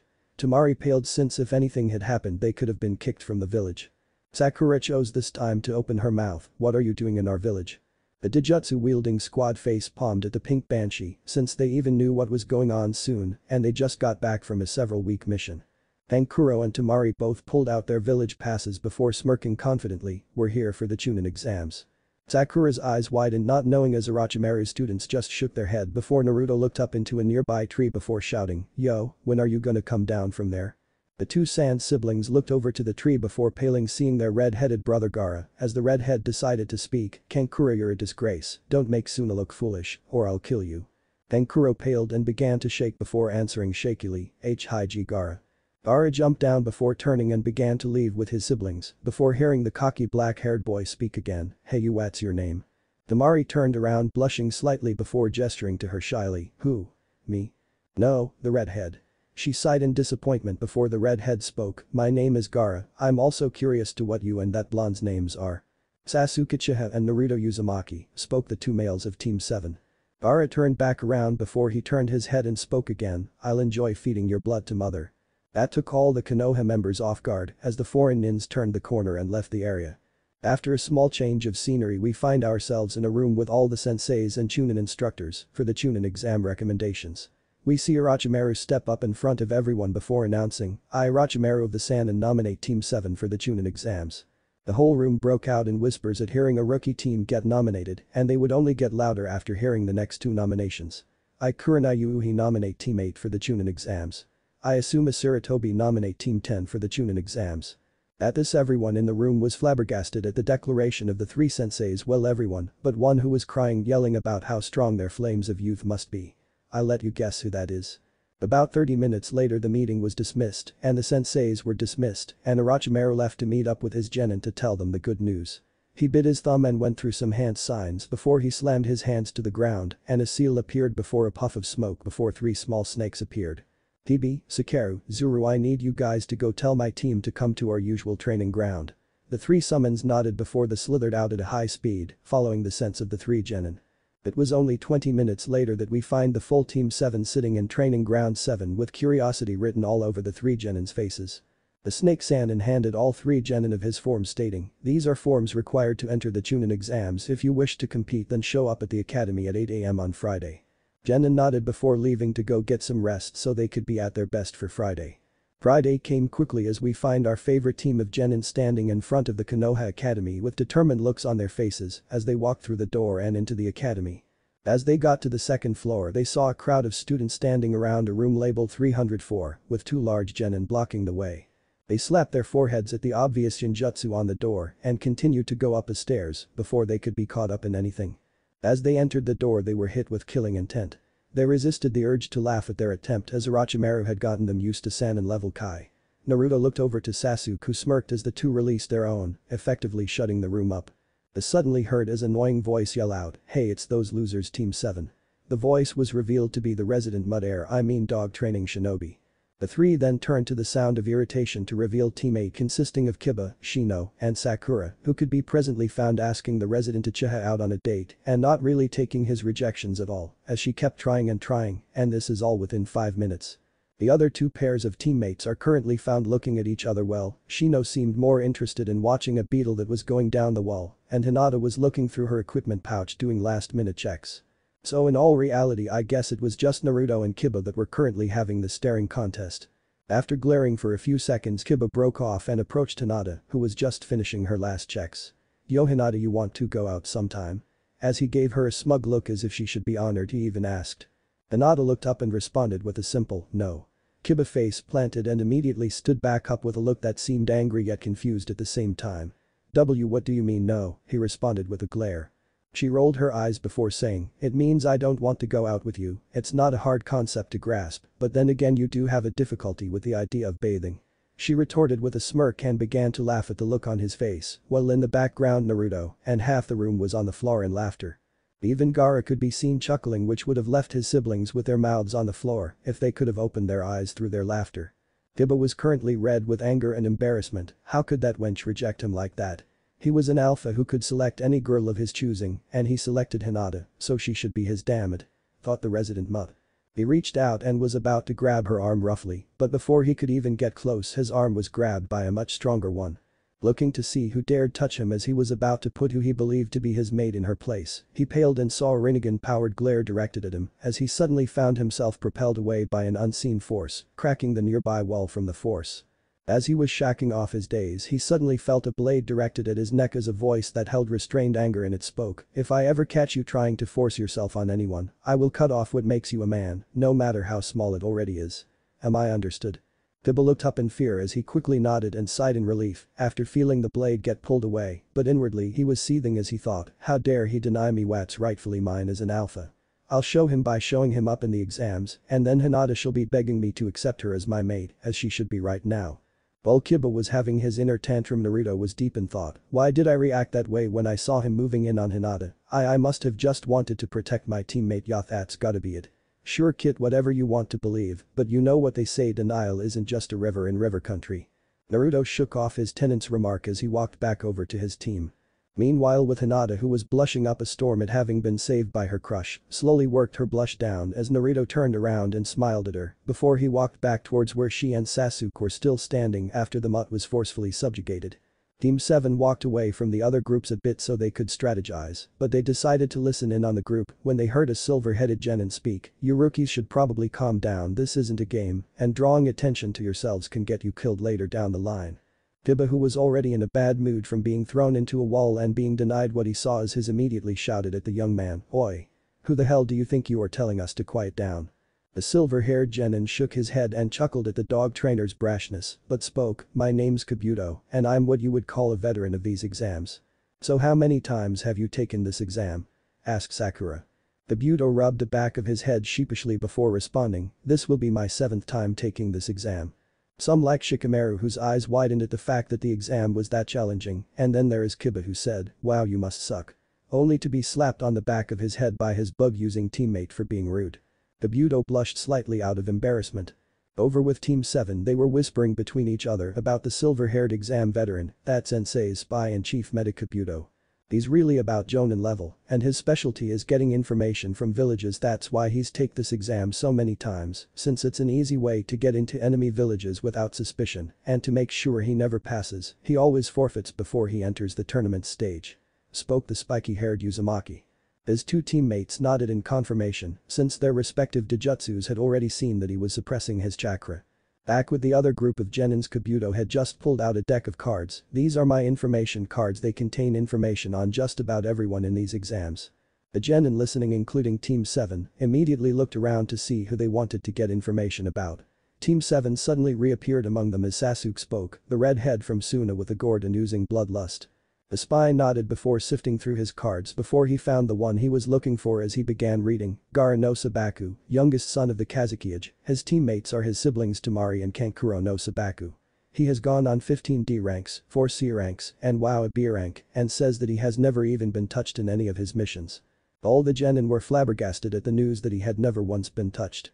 Naruto's eyes panned across the room before he suddenly saw a blonde woman who looked in her mid-teens with a Kumo headband and a lot of chakra. He pointed in her direction subtly and said her. Kabuto looked and immediately knew who he was talking about. He shifted through his cards before pulling out the correct one and began reading. "Her name's Yujito Nai, she has been on 20 D ranks, 10 C ranks, 2 B ranks, and an A rank. Her sensei is Kuroi Kaminari no Dari of the Black Lightning, and her teammates' names are Amoy and Kari, though I don't know their last names, and she seems to be highly skilled in Kaiten Jutsu."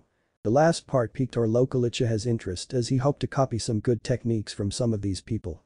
One more voice immediately spoke up, "I want to know about Naruto Uzumaki." And this voice belonged to Kiba Inuzuka. Kabuto sighed as he had really hoped no one was going to ask him about his master's protege, but he gave Naruto an apologetic look as he fished out the card. "Naruto Uzumaki, he's been on 14 D ranks and 1 C rank that was changed to A rank. His sensei is Orochimaru of the Sannin, and his teammates are Sasuke Uchiha and Hinata Hyuga. He has the Dojutsu the Rinnegan and was Orochimaru's apprentice before he became a genin." Kiba was seething at how strong Naruto so obviously was, but since there was nothing he could do to him, settled for glaring at him.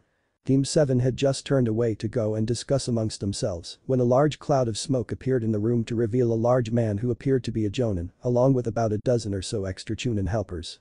"Shut up and sit down. If you aren't in your seat in 30 seconds your ass will be out of this exam," was the booming voice of the large man who was clearly the chief proctor of the exams. They all scrambled to their seats without any teams being eliminated. "Alright maggots, my name's Marino Ibiki and I'll be the proctor for the first phase of the exam. The first test is a written exam."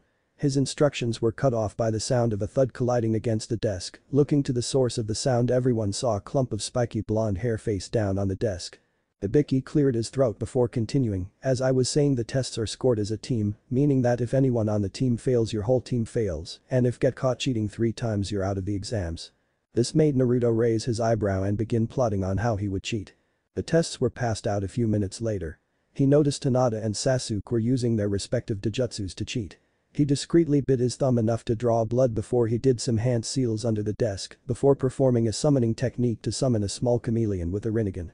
As he sent the chameleon to the ceiling of the class, he connected to the creature's Rinnegan and was able to see everyone's answers in the room.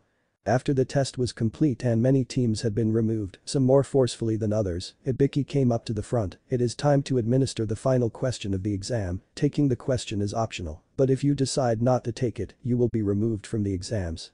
He was interrupted by all the genin shouting out about why wouldn't they take it, they'd be stupid not to take it, etc. Ibiki raised his hand signaling everyone to shut up as he finished his previous statement, "But those who do take the question but get it wrong will never be able to take the chunin exams again." This caused the room to explode into even greater amount of yelling and protests about unfairness and that he can't do that, but nobody reading this really cares now, do they? As teams began to forfeit, not wanting to lose, their chances of making Chunin, their numbers declined significantly. As a few minutes passed and no more people left, Hibiki decided to enlighten the genin about the true nature of the test. Those of you brave enough to stay, congratulations, you pass. A few moments passed before there was a loud shout of, "What?" Hibiki chuckled and was about to continue, but before he could get any words out he was interrupted by a black ball crashing through the window. Two kunai came from the ball and lodged into the walls, holding up a banner that said the sexy and single Proctor Anko Midarashi, as the ball unfurled to reveal a rather scantily clad woman with purple hair, wearing a tan overcoat and a fishnet shirt underneath. She was also wearing a rather short skirt that showed off her legs. She turned to the room and said, "Wow Hibiki, you let 23 teams pass. You must be losing your touch." Hibiki then came out from behind the banner and responded, "They are just an astounding group of genin this year." Anko chuckled before she responded with, "We'll see, but in the next exam, I'll be cutting these numbers in half." This made all the members of the room sweat a little bit at this, but Naruto and Sasuke just smirked and were hoping to get a good fight in. A half hour passed before they made it to the location of the second phase of the exam. What greeted them was a tall fence surrounding a forest full of trees taller than any of them had ever seen. Beyond the fence they heard wails and ferocious growls from animals. Some of the weaker teams gulped upon approaching the fence, while some of the stronger teams were excited to test themselves against the beasts in the forest. Naruto smirked as he had spent a lot of time in this forest, especially when he was training with his sword's abilities. Furthermore, he had returned a few times since it was a great place for some serious training. Anko then said, "Each team starts out with one scroll, a heaven or an earth scroll, and you must steal the other scroll from another team and then take both scrolls to the tower located in the middle of the forest. Any questions?" "None." "Good, let's get started. Now we need you to fill out these forms to get your scroll and gate number." "Dismissed." Team 7 filled out the forms they were given and were then given an earth scroll. They walked toward their assigned gate and after about 15 minutes of waiting, they heard a horn sound and the gates open. They were jumping through the forest and eventually found a clearing where they decided to take a short break. They pulled out their water and each took a drink before resealing it away. Naruto then got up and went behind a tree to use the bathroom. He then came back before speaking, "Hey guys," Wadadi was cut off by Sasuke throwing a kunai at him, forcing him to dodge. "Whoa guys, it's me." Naruto tried to reason. Sasuke just rolled his eyes before responding, "Sure, I might believe you if that wasn't one of the worst attempts at a henge that I have ever seen. Naruto has 2 weapons pouches, not one, and you got his eyes wrong too." The now revealed fake Naruto tried to make a run for it but suddenly found himself unable to move as Hinata effectively shut him down with her modified Jaiken. Naruto then came walking back dragging the kid's teammates with him and their scroll tucked underneath his arm. They noticed it was another earth scroll. So unfortunately not the one they were looking for, but it was always good to have a spare, plus that was one less team that would be continuing to the finals. They got back on their way with Hinata using her Byakugan every so often to look for other teams. Hinata was about to do another sweep with her Byakugan when suddenly they were surrounded by 4 of the 5 Kumo teams present at the exams. Hinata and Sasuke cleared their respective Dojutsus while all 3 entered their fighting stances. One Kumo genin came out and spoke, "Surrender, and we will promise you won't be harmed, only taken back to our village and used to breed more of your Kekkei Genkai."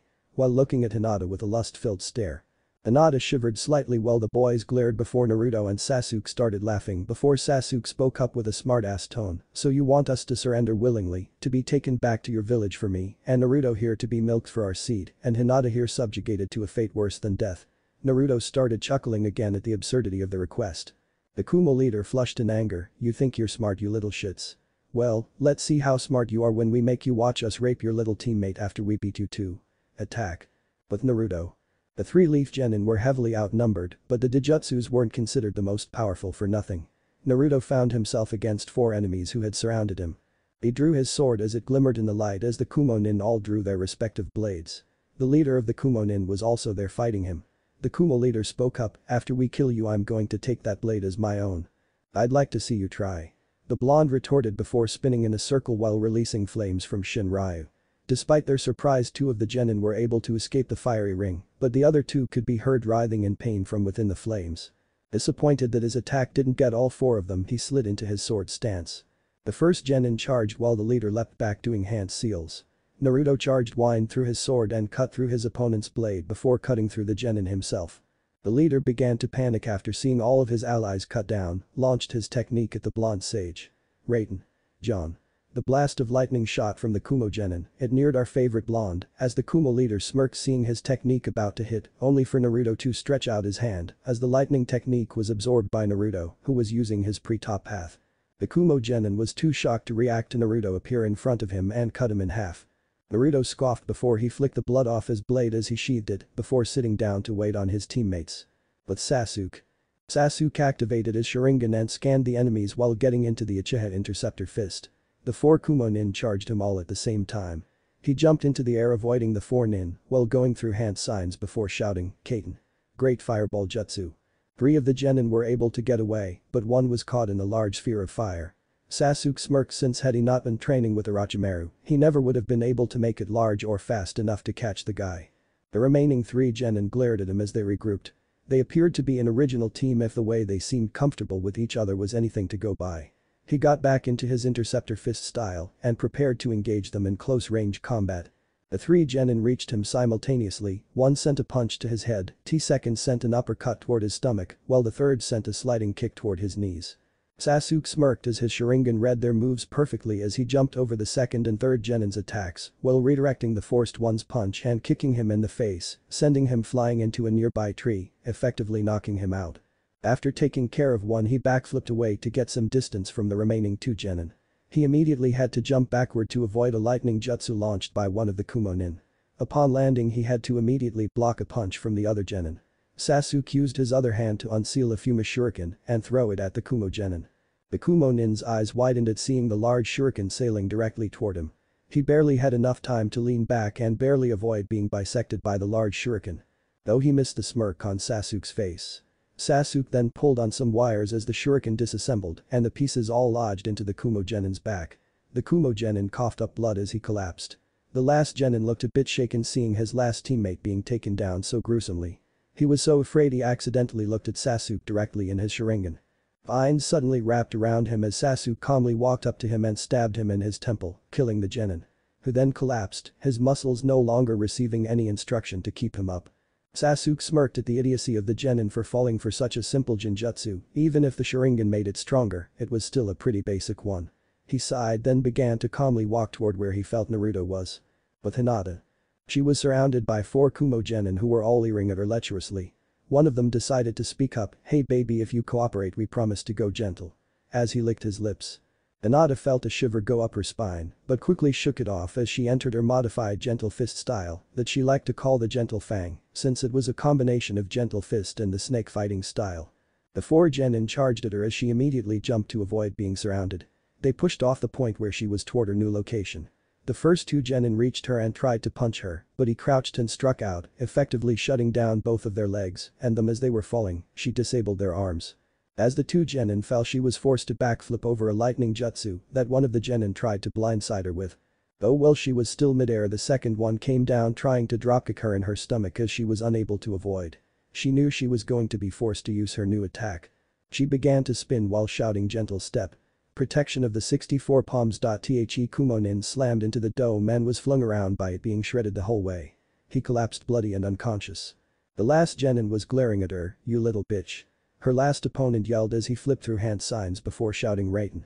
Live wire jutsu. Seeing the 2 lines of electricity speeding toward her, she immediately jumped from her spot onto a tree and pushed off toward the Kumo genin as she launched a chakra-filled palm strike to his head, effectively destroying his frontal lobe, killing him instantly. She calmed her breathing as she walked to join her teammates. The 3 Dijutsu wielders were able to get to the tower with little to no trouble after they had taken out the Kumo genin. The only trouble that hindered them was a team of pathetically weak AIM team that tried to tire them out with a weak genjutsu, then tried to beat them with weak illusion clones. It took approximately 10 seconds for Hinata to find them with her Byakugan and about another 10 for Naruto to pull them from the tree with Bansho Tenin and knock them out. They took their scroll just to make it even harder for them to move on, if they were even able to. They solved the riddle on the wall, and Naruto and Sasuke opened the scrolls only for them to begin smoking with seals covering them. Naruto immediately recognized them as summoning seals and tossed his away, Sasuke following suit, knowing his teammate probably had good reason for doing so.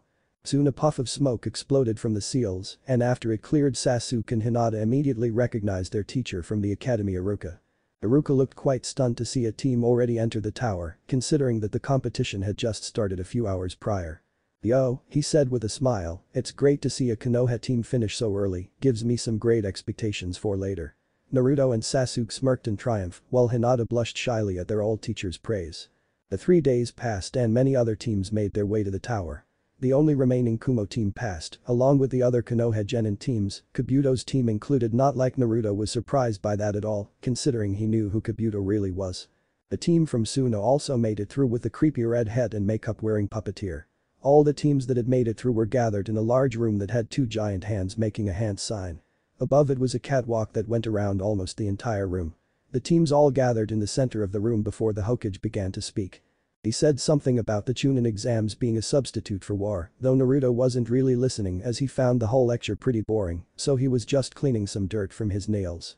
Eventually a rather sickly-looking guy, who was introduced as Hate, with a katana strapped to his back, interrupted the Hokage and began to speak. "We did not expect so many of you to pass the last exam. Because of this, we will need to hold a preliminary match before we have the actual tournament in order to filter out some of the weaker contestants and so the important people won't be bored." A few of the genin, Sakura and Kiba, complained about the unfairness and that some people had just gotten there. Hate just glanced down at them for a second before continuing. "First I will ask if there is anyone who feels they cannot continue and would like to forfeit." Only Kabuto raised his hand saying, "I took a beating in the forest and I don't want to reopen my wounds, so I guess I'll be going." Hayate nodded at the reason and signaled for a jonin to make sure he got out of the forest safely. "Now the rules are that if I end the match you are to stop or else you will be disqualified. Next is if your opponent surrenders you are to stop or else you will be disqualified. Killing is allowed although it is discouraged. When I call the match all fighting is to stop. Now we have even numbers so everyone will fight once, winners will be allowed to participate in the finals." The genin all nodded at his answer as they all headed up to the catwalk to watch the upcoming fights. Names began cycling through on the computer screen before 2 names appeared, Kiba vs Kekkei. The 2 competitors smirked cockily before jumping over the railing into the arena. They walked over to Hayate and faced each other as Hayate shouted, "Hajime." Kekkei immediately drew her sword before settling into her stance. Kiba grinned haughtily before speaking, "Yo. Girlie, don't you know that girls aren't supposed to have weapons, they're supposed to stay in the house and cook, take care of the house." He grinned lecherously, "And if they're good you give them a reward." He finished by licking his lips and looking at her form lecherously. Kekkei's face turned red in anger as every man in the room face-palmed at Kiba's idiotic, not to mention highly sexist, statement that made him enemy number 1 of every female in the room as killing intent suddenly filled the room. Kekkei's hands began to shake as her knuckles turned white from clenching her sword as she began to channel lightning chakra through her blade. She sent some chakra to her legs to strengthen them before pushing off at high speeds toward the feral-looking boy. Kiba could barely blink before he saw the sword closing in on his face. He was barely able to duck in time before the sword sliced the top of his hood off. Kiba jumped back to gain distance from the enraged female just in time to avoid a vertical slash. He went through some hand seals as Akamaru jumped out from his jacket and shouted, "Ninpo." Beat mimicry. He became more feral looking as he gained beast claws and his canines extended. He then threw a pill toward Akamaru and then in a puff of smoke there were 2 Kibas standing there. He got down on all fours before taking off at high speed toward his opponent. Kekkei dodged a right slash from Kiba's claws before another Kiba appeared behind her and kicked her hard in the stomach, winding her a bit before she could recover. When she recovered she immediately had to block Kiba's claws with her katana before being forced to jump away from a transformed Akamaru. Throwing some lightning-infused shuriken to gain some space from the beastly duo, she began hand signs for her next jutsu. She needed them to both get close to her so that she could use it to full effect. Kiba smirked as he also threw a smoke bomb towards Kekkei. After it detonated it covered half the arena in smoke. Kiba and the transformed Akamaru jumped into the air and began spinning. A few moments later Kiba and Akamaru, no longer transformed, flew out of the smoke covered in electrical burns and unconscious as Kekkei walked out, barely keeping herself upright before she collapsed from chakra exhaustion. Many were shocked at the result since everyone had thought that Kiba was about to win only for Kiba to be knocked out. As the medics took the 2 away Hade announced, since Kiba was the first to go unconscious, the winner is Kekkei from Kumo. The Kumo genin all cheered, even if she was barely able to win, it was still a win. What happened in the smoke? Kekkei closed her eyes to enhance her other senses. She smirked when she realized Kiba was yelling as he was performing the attack, allowing her to predict much better when he was close enough. The only problem however was the dog. She knew her jutsu would use up the rest of her chakra, so she had to hope that they would attempt to finish it in one shot and both hit her simultaneously. When she decided he was close enough which took all of a few seconds she called out her technique, Raten. Discharge. As she finished, lightning erupted from her body in all directions, blasting the beastly duo that were coming at her. Back to present. The other Kumo members jumped in joy from the unexpected victory, while the people from Konoha had mixed feelings. They all were happy she knocked some sense back into Kiba, hopefully, but at the same time were sad that a comrade lost. To keep things moving, the computer cycled through names until they landed on Sakura and Ino. The following battle was so incredibly pathetic that it made some of the stronger people want to cry. The whole match was just a collection of flashbacks and fist fighting that was so pathetic that most civilians could have done better. Ino tried to capture Sakura with her mind transfer, but she was somehow able to break free due to her dual personality issue. In the end, the battle was a double knockout, which made everyone sigh in relief, as neither were prepared to enter the finals, let alone become a Chunin. The computer once again began going through names before landing on Hyuga Niji and Sabaku no Kankuro. The two walked down to the field both with a confident swagger. Hayate looked between them and then spoke, "Are both participants ready?" Receiving a nod from both in response, he started the match. Niji activated his Byakugan before speaking, "Get out of those bandages and fight." Kankuro was shocked before he scowled and jumped out. "How could you tell that wasn't a real me?" Niji gave a cocky smirk before simply saying, "You cannot deceive my eyes, they can see through any attempt at deception." Scowling, Kankuro broke the disguise on Crow before sending it to attack Niji, so he couldn't get close. Niji simply ducked the bladed arm and maneuvered behind the puppet before seemingly striking the air behind it. Some of those who are unaware of what the Byakugan could do thought that he had missed, but they were shocked when the puppet then fell to the ground useless. The match soon ended as Niji charged the still shell-shocked Kankuro and delivered many debilitating Jaiken blows. The puppet user was then taken for medical attention as the computer once again began to cycle through names.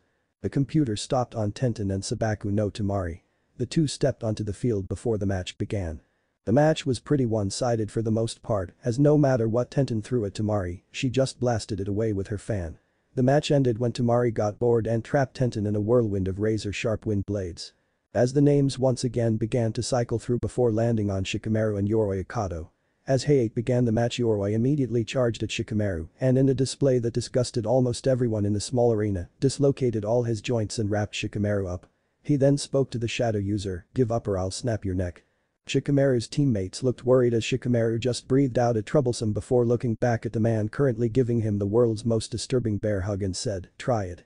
Angry at the kids thought that he didn't have the guts tried, but then realized he couldn't move. What he hadn't seen was Shikamaru make a rad hand sign right before he was wrapped up. Shikamaru then took out a kunai with Akato mimicking his actions and put it up to the dislocated boy's throat. Since Akato didn't have anyone's head by his shoulder, he was the only one at risk making him surrender. Up in the stands, many of the more experienced ninja were wondering how he could have been so stupid as to charge a Nara clan member head-on without taking precautions from their shadows. The next match was revealed to be Hinata Hyuga vs Amoy. The two went down to the stage. Naruto and even Sasuke and Kakashi were a little put off by the sheer rage the normally cute and innocent Hyuga was putting off. Back in the stand, Amoy was about to go on a tirade about what might happen before he was slapped in the back of the head by a recently recovered carry. "Don't you dare start going though, worst case scenarios that we both will never happen," said the hot-headed Kinoichi. But what if she holds a grudge against a Cloud due to the death of a family member, and what if she was involved somehow and the son of the man who was killed now despises her, and any further ranting was cut off by Carrie's foot hitting his back, effectively shoving him over the rail and face first into the arena. He then recovered and moved to the center of the arena where a very angry Hyuga awaited him. As the match started, Hinata immediately charged the young Kumonin, barely giving him enough time to jump back to avoid having his Tenketsu closed. He quickly flashed through a few hand signs before once again jumping away from the enraged Hyuga female before calling out, "Raiden." Shuriken. Several shuriken made from lightning shot from his hands. However, through a deadly combination of her Byakugan and her natural flexibility, she managed to weave through and avoid every energy shuriken without losing almost any speed. Shocked, he was unable to completely avoid Hinata's assault but was luckily only totally disabled in his left arm. He knew he was now at a disadvantage against the Hyuga and he could no longer use jutsu, which would mean he had to fight her at close range. Sighing, seeing it as his only choice despite it seeming hopeless, he pulled his katana from his sheath, no longer able to keep the battle ranged like he had originally planned. He charged lightning charka through his katana to increase its cutting power, along with allowing it to deliver debilitating electric shocks at contact. Seeing this with her Byakugan, she decides to end this with her newest move that Orochimaru helped her perfect.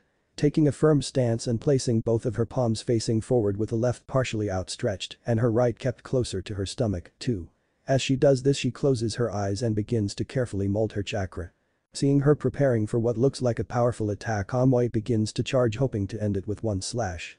The second he got within 3 feet of Hinata, her eyes opened and she thrust her hand out and shouted, 8 trigrams. Empty fist. A blast of pressurized air shoots from her hands, nailing Amoy straight on, sending him flying back and cracking the wall. Seeing Amoy knocked out, Hate called the match winner Hinata. The Leaf Genin were all happy for the young heiress as they all cheered, but were all a little shocked at her violence.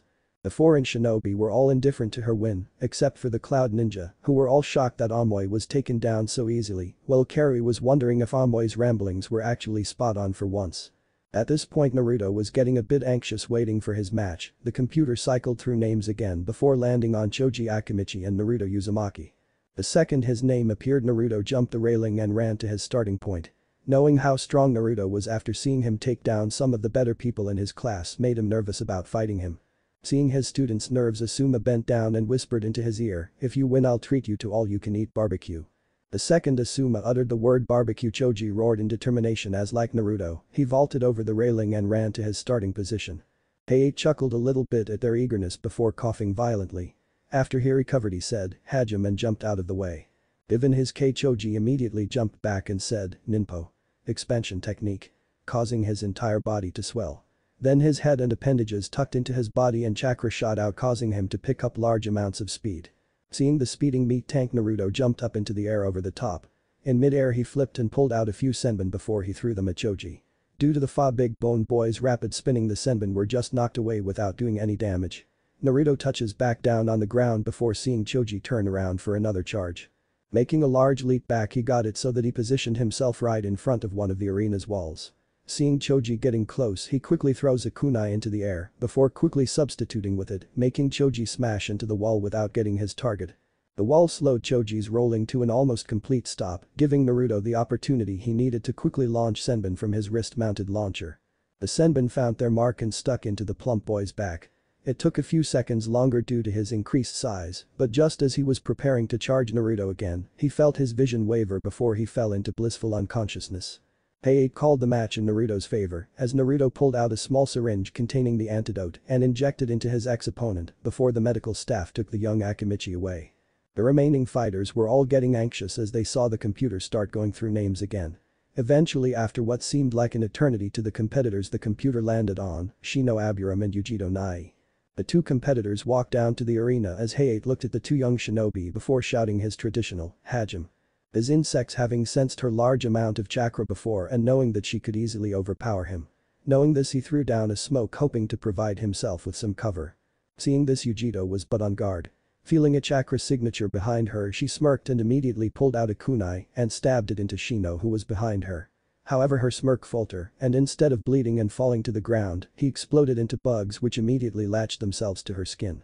Many of the Konoha genin, though Shino had this one in the bag before all his insects all collapsed dead without warning as a light blue glow came off her skin. She quickly flipped several before shouting, "Kaiten." Mouse hairball. Several fireballs made from hair, covered in blue fire and in the shape of mice, charged at Shino. Seeing the danger, Shino attempted to get out of the way of the rodent-shaped fireballs, but the fireballs had other ideas as they seemed to follow him around the small arena. Suddenly, Shino dissolved into insects that all scattered, thoroughly confusing the fireballs, causing them to crash into each other and the ground. Looking around the arena, Yujiro was unable to find him, leaving only one other location available. Jumping onto the wall, she was barely able to avoid a horde of insects that exploded from the ground around her previous location. Gritting her teeth in frustration at how elusive her enemy was being, she decided to stop messing around. Going through many hand signs, she finally finished just as Shino appeared again to try and attack her with his bugs. Taking a deep breath, she launched her most powerful fire technique, Kaiten. Colossus Demon Cat Hellfire Ball. The ball of fire was massive and in the shape of a large two-tailed cat as it detonated into the ground with the force of a bomb, almost blowing the whole arena floor to bits. After the dust cleared, they could all see a knocked out and singed Shino. The medics then came in and carried him out of the arena as Yujiro joined her teammates in the catwalk above the arena. The computer once again began cycling through names before the results finally came up as Sasuke Uchiha vs Miss Yumi. Sasuke grinned at finally having his chance to fight and show his strength. After receiving a good luck from his teammates, he made his way to the arena. Sasuke shivered as suddenly as he was making to the arena. Suddenly the reason for the chill revealed itself as he heard the obnoxious screams of Sakura and Ino, who both somehow magically healed when Sasuke stepped up to fight. The powers of a fangirl truly are terrifying. Ignoring them, or at least trying to, he turned and faced his opponent. Narrowing his eyes as he stared down his opponent trying to discern what kind of fighter he was. Once the match started he ran straight at Sasuke. Activating his Sharingan he was able to notice that his opponent's hands were glowing. Figuring that since his opponent was charging that the glow must require close contact to work properly. Running at his fellow genin, he ducked in and got within his opponent's guard before and slapped his arms away at the elbow, all at a speed that left Misumi shocked. Taking advantage of his opponent's shock, Sasuke delivered a few strong punches to Misumi's chest before kicking him in the chin, sending him into the air. Jumping into the air and kicking him up before delivering one final kick that smashed him into the ground.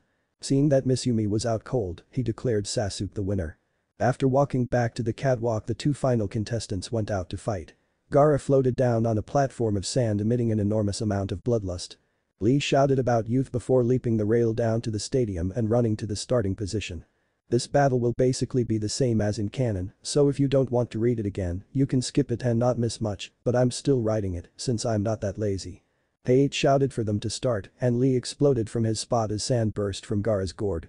Lee was behind Gaara in an instant and throwing a kick to the sand shinobi's back.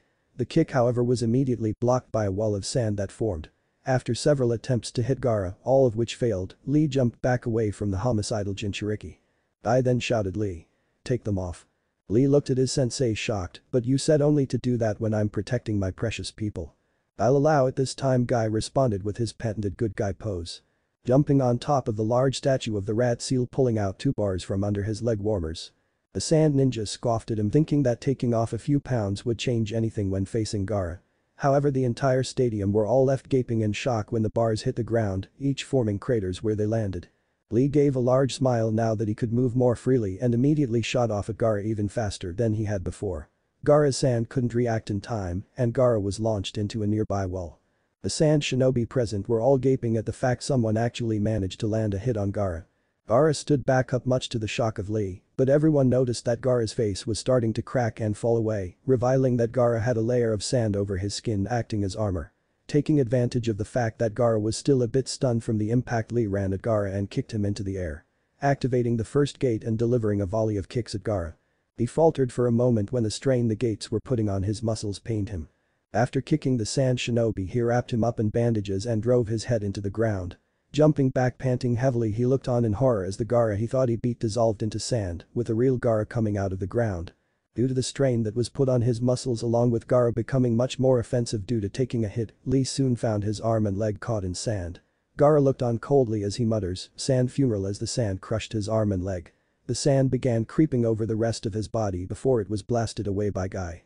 Gaara looked angry and confused at the man blocking him from slaying the green-wearing shinobi. "Why are you protecting him?" Gaara rasped out as Guy looked at him with serious eyes, "Because he's my dear student." Gaara seemed to scoff before turning around and making his way back up to the platform. The medics quickly came and carted the mutilated genin to the med wing. All the remaining genin were called back down into the arena. Anko walked down with a box in her hands. "All right maggots, come and take a paper from the box and read the number out loud, then once everyone in finished you will all be escorted out of the forest." The remaining genin came down and drew a number from the box and read them off. Naruto 1. Hinata 4. Sasuke 6. Neji 2. Gaara 5. Himari 8. Perry 7. Vegito 3. Shikamaru 9. Pate then spoke, "The following matches shall be, first round. Naruto Uzumaki vs Neji Hyuga, second round. Hinata Hyuga vs Yujito Nai, third round. Gaara no Sabaku vs Sasuke Uchiha, fourth round. Karui vs Tamari no Sabaku, and finally Shikamaru Nara shall face the winner of round 1. The Hokage then spoke up, "This the conclusion of the preliminary exam. You have 1 month to train before meeting up at the stadium in exactly 30 days. Good luck." Naruto blearily opened up his eyes to the morning sunlight that was peeking through his shades and happened to get him right in the eye. Grumbling that on his last and only day off before his training for the Chunin exam, he was woken up by the sun that was glaring through his cheap blinds. Muttering curses under his it being too lazy and cheap to go and buy and install some new ones. After slowly making his way out of his bed he managed to get showered and ready for his day. Sasuke knew had been taken by Kakashi to practice using his new Sharingan eyes, along with learning a technique to pierce through Gaara's sand. Hinata didn't have the greatest relationship with her father since she was corrupting the sacred gentle fist that had been passed down in their clan for generations, with her style that accommodated her body style more. For that reason Anko was helping her learn more about poisons and how to fight better with her new style. Naruto visibly scoffed at the idiocy of some of those big clans sometimes. They tried to have her branded at one point. In order to do so there must be another, more skilled heir. Neji was out of the question to challenge her since he already had a caged bird seal on his head. This left only Hanabi, who could never defeat her older sister in a fair match as she was now. Naruto knew that the main family were training Hanabi relentlessly to surpass her older sister, but all the main family put together still couldn't compare to having the genius of the Sannin Orochimaru as a teacher. He began to walk aimlessly around the village and ended up in the bathhouse area. Now Naruto was no expert on bathhouses, but he was pretty sure that they were not supposed to have old men with spiky white hair standing on an abnormally large toad pressing his face against the fence. He face-palmed when he realized who it was before deciding to have a little fun. He hadn't started training with his newest path much yet, so he didn't want to risk blowing the entire bathhouse to the moon, so he went with his diva path and used a gentle Shinra Tensei to make the wall to the bathhouse fall down, revealing the pervert to the world. He hid himself first of course before he watched as his godfather God mauled mercilessly by about a dozen angry Kunoichi and even a few civilian women. Though now he was confused about something, not their reaction. He totally understood that, but how did totally naked women without any clothing, towels, or anything at all suddenly obtain kunai for the Kunoichi and frying pans, civilian women, to use against his godfather? He spent about another 5 minutes contemplating this strange occurrence before realizing he should probably scrape what was left of his godfather of the sidewalk as to avoid anyone accidentally ruining their shoes with his blood. After dragging him off sidewalk he proceeded to throw him into a cold lake. Jiraiya suddenly jumped out, totally healed I might add, something else that confused Naruto greatly, cursing and sputtering about cold water. After looking up and he realized who was in front of him before exclaiming, "Gaki. Why the hell did you throw me into this water?" Naruto rolled his eyes at his pervert of a godfather before he responded, "To wake you back up, since you had been turned into pervert paste by those women who caught you peeking on them in the batho." Jiraiya quickly covered Naruto's mouth to avoid any women from hearing him and starting another round of beat the pervert. "Shhh, not so loud brat, you never know who's listening." Naruto pushed Jiraiya's hand off him before giving him a deadpan stare before changing the subject. "Did you find any information about the new path I awakened? I want to learn more about it so I can use it as a trump in the finals." Jiraiya grinned before he pulled a scroll out of his sleeve and tossed it to Naruto. "All the information I was able to gain about it is within that scroll. I'd stick around to help, but unfortunately I recently was contacted one of my contacts in my spy network, so I'll leave it to Orochi team to help you with it." I gave him a copy of it as well. "Until I can check on you again Naruto. See ya." The toad sage then disappeared in a puff of smoke, showing that he was reversed summoned somewhere. Rolling his eyes at his godfather's antics he opened the scroll and began to read. The next day he showed up at the training ground that a snake had come and told him last night. Instead of just his sensei in the clearing he saw another person with him. As he got closer he realized that it was the new white-haired bone Kekkei Genkai user that his sensei had rescued during one of his spy missions to Kiri. The teen was completely dedicated to his sensei to a point where some might even question his sanity. His name was Kamimuro Kagaya, the last known user of the Dead Bone Pulse bloodline and someone who had become a close friend to Naruto in the recent weeks. He entered the training field where the two were there waiting for him. He called out, "Yo sensei. I'm ready for training in my new path. But why is Kamimuro here?" Orochimaru opened a scroll and Naruto could tell it was the copy of the scroll that Jiraiya gave to him. According to Jiraiya's information on this path, it is mostly body modification. I brought Kamimuro-kun with me today, since the Dead Bone Pulse is also body modification if slightly different. Combine it with my extensive knowledge about Kekkei Genkai in general, and we should be able to get this little power figured out. "Yosh. Let's get started." Naruto shouted in excitement. "First Naruto-kun, I want you to spar with Kamimuro and see how he uses his abilities to fight and see if you can't recreate any of it with your Asura Path abilities. Once you have accomplished this, we will begin with creating your own unique abilities and techniques." Nodding, Naruto got into a fighting stance before him and Kamimuro decided to begin their fight. "And? For my own sake I'm gonna skip the rest of the training and go right into the exams now." Kamimuro lovers, don't worry, I'll discuss some of the training in flashback form to reveal how he came up with some of his combos. I mainly just wanted to get Kamimuro in there since he will start playing a bigger role later down the road. On with the story. For blood and glory. Naruto looked up at the large stadium that would soon be housing the final round of the Chunin exams. He walked in and after signing in he made his way up to the participants' platform to await for the matches to start. When he got there, only he, Hinata, and surprisingly Shikamaru had arrived. Seeing that Shikamaru was in the middle of a pre-competition nap, he went over to Hinata to talk until the contest started. As they talked, more competitors made their way into the stadium. When all the contestants were called down to the stadium floor, they noticed that Sasuke was the only one who wasn't there yet. Hinata and Naruto sighed and hoped Kakashi's laziness doesn't get their teammate disqualified from the competition. After they were introduced to the audience, Hayate asked for all participants other than the first two to return to the observation platform. Naruto and Neji walked to their respective starting positions and waited for the rest of the competitors to clear the arena. Neji turned to Naruto, "Surrender, fate has decided that I shall be the victor this day." Naruto simply scoffed before signaling for Hayate to start the match. Hayate looked at both genin and seeing them nod began the match, Hajime. Neji immediately charged Naruto and threw a palm thrust to the center of his chest. Naruto jumped away in an attempt to gain distance from the prodigy of the Hyuga clan. Neji however wouldn't allow the blonde any breathing room, he immediately charged to continue his assault. Not wanting to have to resort to his diva path abilities this early in the competition, Naruto flipped through a few quick hand seals before shouting, "Wind style." Great breakthrough. As a massive gust of powerful wind burst from his mouth. Neji was caught by the blast due to his close range and was blasted painfully into the wall on the other end of the arena. Breaking out of his daze, he immediately jumped to the side as a drilling air bullet impacted into his previous location. Realizing he had lost his range advantage, shifted into a defensive positioning in order to try and regain the advantage and force Naruto back into close range. Naruto, knowing that he needed to keep his distance from the fate-obsessed Naruto, launched another wind style. Great breakthrough at the wide-eyed teen. Neji scat in annoyance as he realized he had to play one of his aces in order to get the blonde shinobi to get close enough. Seeing the large wall of wind quickly approaching, Neji began to spin while releasing his chakra from his tenketsu. The audience at first thought that Neji was gonna take another serious hit but were shocked when they heard Kekkei and the wind break around him like a powerful wave hitting a sturdy rock on the shore. Naruto gritted his teeth in annoyance, sure he could always just blast him to Kingdom Come with a Shinra Tensei, but that would end things too quickly for his liking.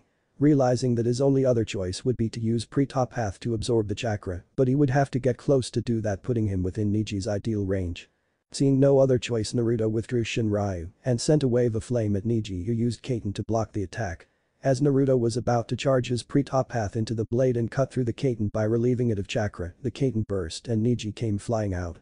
8 trigrams 64 palms. Naruto cursed, realizing that it had been a trap to get him close, could do nothing but try to minimize the damage of the strikes. 2 palms. Naruto was able to block one with Shinryu, but the other hit him in the chest, 4 palms, 8 palms.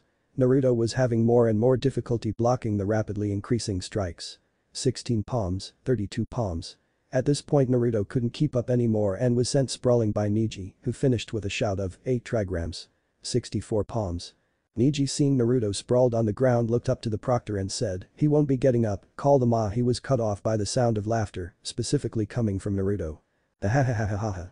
You think that I would have fought you without something to counteract my tenketsu being blocked?" As he stood up, totally fine. "How? I executed that move perfectly. You shouldn't even be able to move right now," screamed Neji in denial that his trump card was just shrugged off as if they had just been a series of taps. Naruto grinned and then made his arm into a robotic limb. "It's quite simple, my Asura path allows me to change my body to form mechanical armor. I simply transformed my ribs to a steel plate and my arms to mechanical ones. This removed or blocked almost all of my tenketsu, making your attack near harmless." He was silently thanking Kimimaro for his help in learning how to change his bones into different shapes. Neji grit his teeth as he was placed in an unfavorable position, knowing that the same trick wouldn't work again. Naruto quickly channeled minute amounts of Kyuubi chakra to reopen the few tenketsu Neji was able to close before he was able to activate his Asura path. Neji, not wanting to lose, once again charged the blonde, no longer wanting to play around with Neji. Naruto launched a series of missiles from his arm. After detonating, it revealed a panting Neji in the center, with markings that made everyone realize that he was able to use Kekkei to avoid damage, but he had to expend most of his chakra in order to protect himself from the damage. Neji's Byakugan was deactivated due to his low levels of chakra and his own exhaustion. Not wanting to spend any more energy than required, Naruto shunshined behind Neji and knocked him out with a quick chop to the back of his neck. The proctor came and checked Neji's body before shouting, "Winner. Uzumaki Naruto." The crowd erupted in cheers for the blonde. As he waved and made his way back to the contestant platform.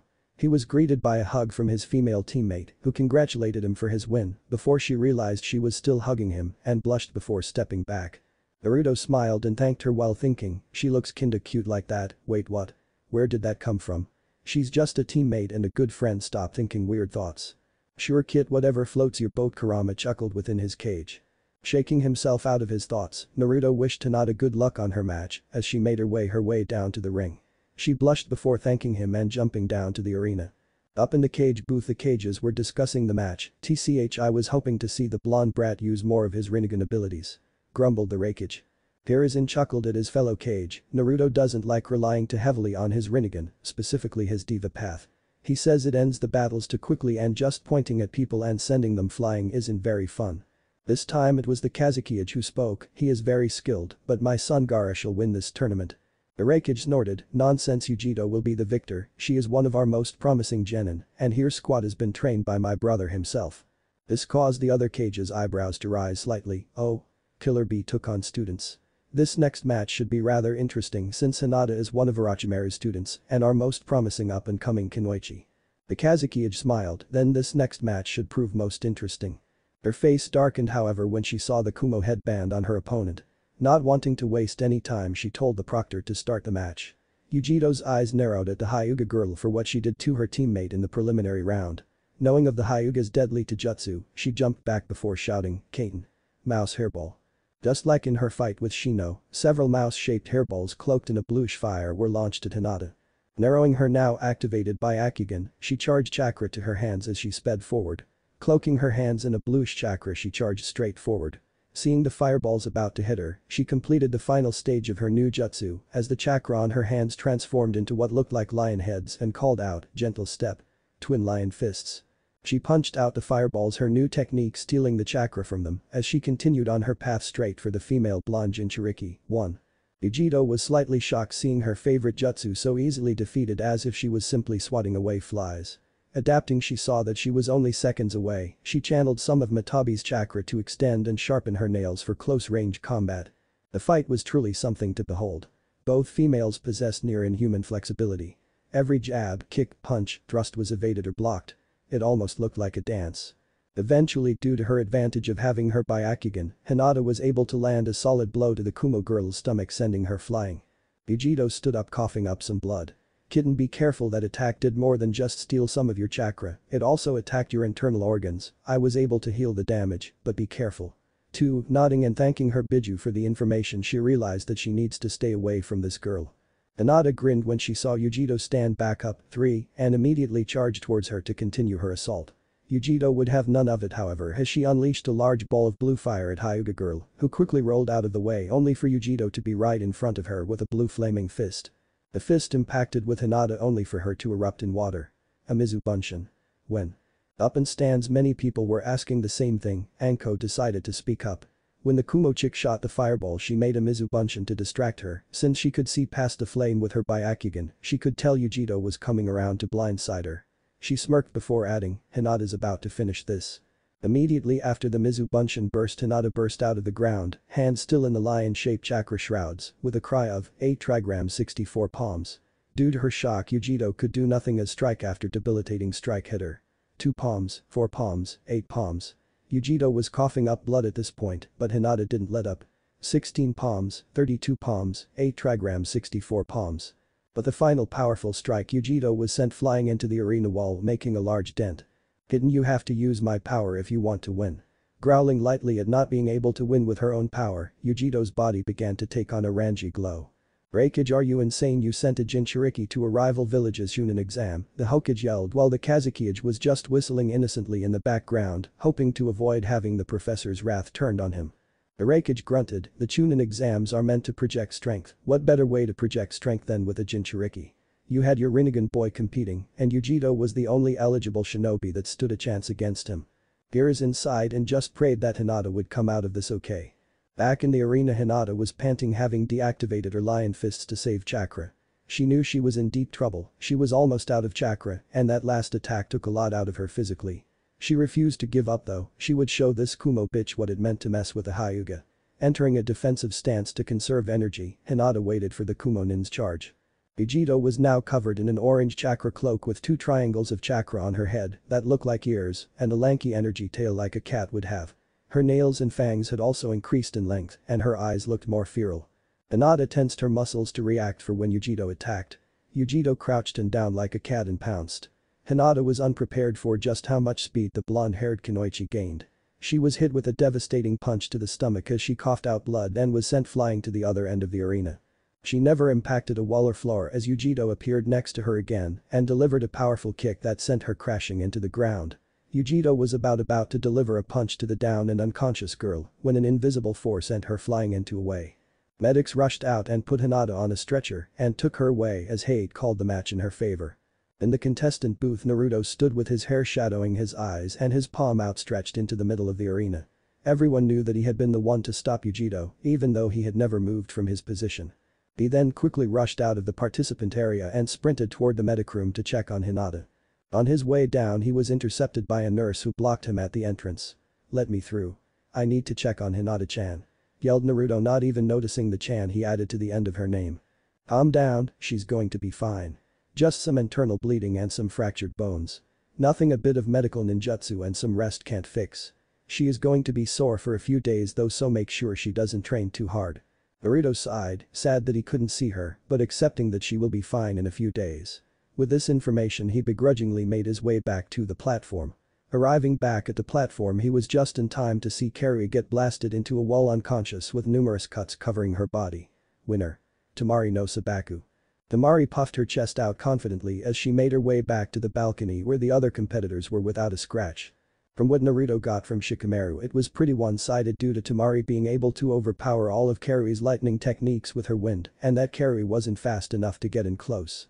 He also found out that Sasuke's match had been pushed to last on the Kazukiya's request since he wanted to be able to say that his son defeated Sasuke in single combat, not Gaara won cause his opponent failed to show up. Understanding the reasons and the fact that Sand would get more recognition for defeating a member of the famous Uchiha clan, if he is able to, that is. Shikamaru forfeited since he knew he couldn't defeat Naruto since he could just absorb the chakra from his shadow, making it effectively useless. Hate called down Sasuke and Gaara once again. Right as Hate was about to disqualify Sasuke, a swirl of leaves appeared on the field which cleared to reveal Sasuke and Kakashi. Kakashi rubbed the back of his head sheepishly. "Sorry we're late, he's not disqualified, is he?" Everyone sighed at the masked nin. "No, you guys are just on time, in fact your opponent is starting to get antsy, so hurry." Sasuke took his place in front of Gaara and Hate began the match. Gaara immediately sent a wave of sand at the Sasuke who expected him to do that and jumped out of the way. Sasuke activated his Sharingan and flipped through a few hand signs before unleashing a powerful fireball at the gourd-carrying Reteed. The sand automatically came up and blocked the fireball before the Reteed could even feel any heat. Scoffing, he sent tendrils of sand to hold down the Sharingan wielder. Sasuke, not wanting to be caught by the sand, substituted with a log and appeared right behind Gaara. Sasuke lashed out with a kick at Gaara's back only for it to be blocked by sand. Sasuke kept trying to land a blow, but all his best efforts seemed to be for naught as he couldn't manage to get past the Sunanin's defenses. Gaara sent another wave of sand at the black-haired Avenger, who jumped away to avoid being caught up in the sand. Taking out a kunai, Sasuke charged lightning chakra through it and charged at Gaara once again. He was able to slice through the tendrils and defenses and was able to score a hit on Gaara. Looking where he slashed, he knew it was shallow, but he thought there would at least be blood before he saw the sand falling from the wound and remember his skin-layered armor. Gaara, seeing that his defense had been breached, if barely, grew concerned now that his opponent found a way past his sand. He surrounded himself in a dome of sand with an eye on top watching and tracking Sasuke. Seeing his opponent surround himself in a dome of sand, Sasuke took this as an opportunity to prepare his ace. Sasuke ran up the side of one of the arena walls and proceeded to go through a multitude of hand signs before a crackling sound was heard across the stadium as people saw the lightning gather around his right hand. Grabbing his right arm with his left to stabilize it, Sasuke charged down the wall, allowing gravity to increase his speed. All Sunanin were a bit worried at this point as they all knew what Gaara wrapping himself in sand meant. People were on the edge of their seats as Sasuke neared the sand dome with Chidori in hand. The second his hand impacted the dome, no one breathed. Suddenly the silence was broken. What is this warm feeling? Blood. My blood. My blood. Up in the cage booth, the Kazukiya cursed and immediately jumped into action. Gold dust shot toward Gaara, who had just emerged with half of his body looking like some kind of bipedal tanuki. The gold dust quickly subdued the insane preteen as everyone looked confused about what just happened. After Gaara had been suppressed, the Kazuki put his hand on the back of his head and sheepishly said, "Sorry everyone." Gaara gets kinda freaked out when he sees his blood since he's never been injured before. Gaara forfeit, so please continue. 4. Everyone's sweat dropped as the Kazuki takes his son out of the arena while being in a cocoon of gold dust with only his head exposed. "Dusen, I've calmed down, can you let me out now?" complained Gaara from his golden prison. "No, consider this punishment for losing your head," responded the Kazuki. Gaara frowned, but realizing arguing would get him nowhere just adopted a neutral expression. A second sweat drop appeared on everyone at the interaction between the unstable child and the cage. Well, almost everyone. Naruto was too busy thinking about how big the pore would have to be to produce a drop of sweat that size, but that's a topic for later. Hayate announced that after a 30-minute intermission to allow for the competitors to rest before their next match, the second round semi-final would begin, the order being match 1. Naruto Uzumaki vs Yujito Nai, and match 2. Sasuke Uchiha vs Temari no Sabaku. During the intermission, Naruto and Sasuke went to check up on Hinata again. This time they were allowed to see her, but she was asleep, so they let her get her sleep. Orochimaru was also there checking up on her as well. After being assured by the doctors that she was receiving the best possible care and would make a full recovery, they returned to the participants' booth. After stretching to make sure their bodies were loose for their matches, Naruto was called down to the arena to begin his match. Taking out Shinryu, Naruto jumped down to the arena and faced Yujito. His eyes narrowed at the person who had hurt his Hinata-chan. Did he just say his Hinata? He shook it from his mind so it would not distract him in the middle of the fight. Deciding he would end this quickly, Naruto pointed his sword toward his fellow Jinchuriki. "Kid, just as a warning, since you're still young and mastering your diva path, if she has learned how to enter her second stage transformation, she may be able to overcome your Shinra Tensei, depending on how powerful you make it." 5. As the tales increase, it becomes nodding at Kurama. Naruto readied himself as Hayate started the match. Naruto charged at Yujito and swung Shinryu while releasing a large amount of wind-powered flames. Seeing this, Yujito immediately channeled some Biju chakra before unleashing a large ball of blue fire which clashed with Naruto's, causing a large explosion in the middle of the arena. Yujito knew she needed to start off going all out if she wanted to have a chance at winning this. She was forced to play too many cards that she didn't want to play in her last match, which ended up being more difficult than anticipated. Channeling her Biju chakra, she lengthened and strengthened her nails and charged Naruto through the smoke of flames, most of which she was immune to. Though, Naruto clearly expected this as she found herself changing direction mid-air as she impacted into the wall harshly. Thankfully, some Doton users had come during the intermission and patched up all the damage done, so there was less risk of being blasted completely out of the arena. Seeing his Shinra Tensei succeed, Naruto proceeded to test her strength and speed by sending 3 clones with the Rinnegan after her. Due to her cloak healing her, Yujito recovered quickly just in time to fight the clones, dispatching them with relative ease. Naruto frowned as he saw what happened and gained their memories after they dispelled. She was in a 2-tailed cloak stage, he needed to finish this before she went into her second stage. Absorbing the flames on the ground into his sword, he noticed that for a second the golden dragon on Shinryu flashed blue for a second before turning back to gold. Deciding to think more on this later since Yujito looked ready to go again. Stabbing Shinryu into the ground for a second, Naruto flipped through several hand seals before he unleashed a storm of wind blades at the Cloud Kunoichi. Seeing the wind attack, she immediately countered with a fire attack which completely consumed the wind blades. Grinning as the now wind-enhanced wind attack was barreling its way towards Naruto as a giant wall of flame until the fire just dispersed with Naruto just standing there holding his sword, his out pointing towards her. Gritting her teeth in frustration over that damn chakra absorption ability of his, she tried to engage him into jutsu, only to be once again blasted into the wall by an unseen force. Naruto spoke, "Surrender, jutsu are not effective against me, and you cannot approach me to engage me into jutsu. Give up." Gritting her teeth, Yujito yelled, "I won't just give up. Matabi." With a shout, she shifted into her stage 2 cloak as Naruto cursed. She charged him again, and like Kurama said, she was capable of resisting his Shinra Tensei. Sure, it slowed her down, but it no longer sent her soaring into the wall. His eyes widened as he saw her appear directly in front of him with a claw outstretched. Shit. He cursed as he was barely able to block with Shinryu as he was blasted to the opposite end of the arena. Knowing that he was losing as he withdrew 3 taels worth of chakra from Kurama.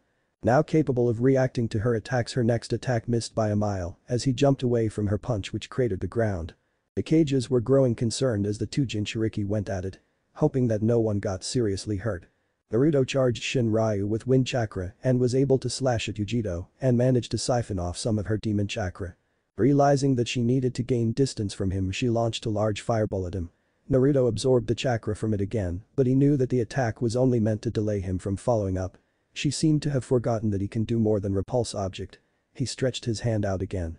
Yujito braced herself expecting to feel herself getting pushed back only to be caught off guard when she was pulled toward her blonde opponent who proceeded to punch her into the ground and siphon off a large amount of chakra that reduced her back to stage 1. Cursing herself for forgetting that he can attract things. She immediately broke his hold and jumped away to avoid having her cloak weakened anymore. She tried to regain her second stage, but Naruto was having none of it as he sent a focused Shinra Tensei at her courtesy of Shinryu, which impacted into her gut harshly, 6, and probably would have knocked her out or even killed her had she not had her Biju cloak activated. Though due to the daze of the blow, she was unable to do anything as she was pulled back towards him as he grabbed her face and proceeded to absorb the rest of her demon chakra. Normally he wouldn't be able to do this, a normal person would get chakra poisoning from absorbing demon chakra, but since he's a Jinchuriki as well, of a more powerful Biju no less, he only feels his chakra cloak strengthen a bit while the extra goes to Kurama for safekeeping. Now that her cloak was gone, the exhaustion and strain of using the cloak took its toll and she passed out from exhaustion. Heiei came down and checked Yujito before he signaled for the medics and announced, winner of the first semi-final match Uzumaki Naruto. All the Konoha citizens cheered at another one of their genin moving on. Up in the cage booth, the Raikage grunted angrily at seeing his prize genin lose, while the Hokage smiled grandfatherly before holding his head in mild pain. Thinking back, he had been having a lot of headaches lately, maybe I should go see the doctor after the exams. Sasuke's match against Temari wasn't too interesting as Sasuke's fire techniques had the advantage over her wind ones. Plus he was a lot faster than her and defeated her pretty quickly once he got in close. Winner. Uchiha Sasuke. The crowd roared and fangirls screeched, good thing there weren't any windows in the stadium, but unfortunately for Kabuto he had worn his best pair of glasses to watch the exams with which cracked from the frequency. Curses could be heard coming from the white-haired medic Nin as he swore that if a fangirl ever showed up as a patient of his, they'd have a vocal cord-related accident that involved chakra scalpels. Due to the extensive damage to the stadium, we will be having a 1-hour break while it is repaired. Please use the bathroom and get food while you wait, thank you for your patience.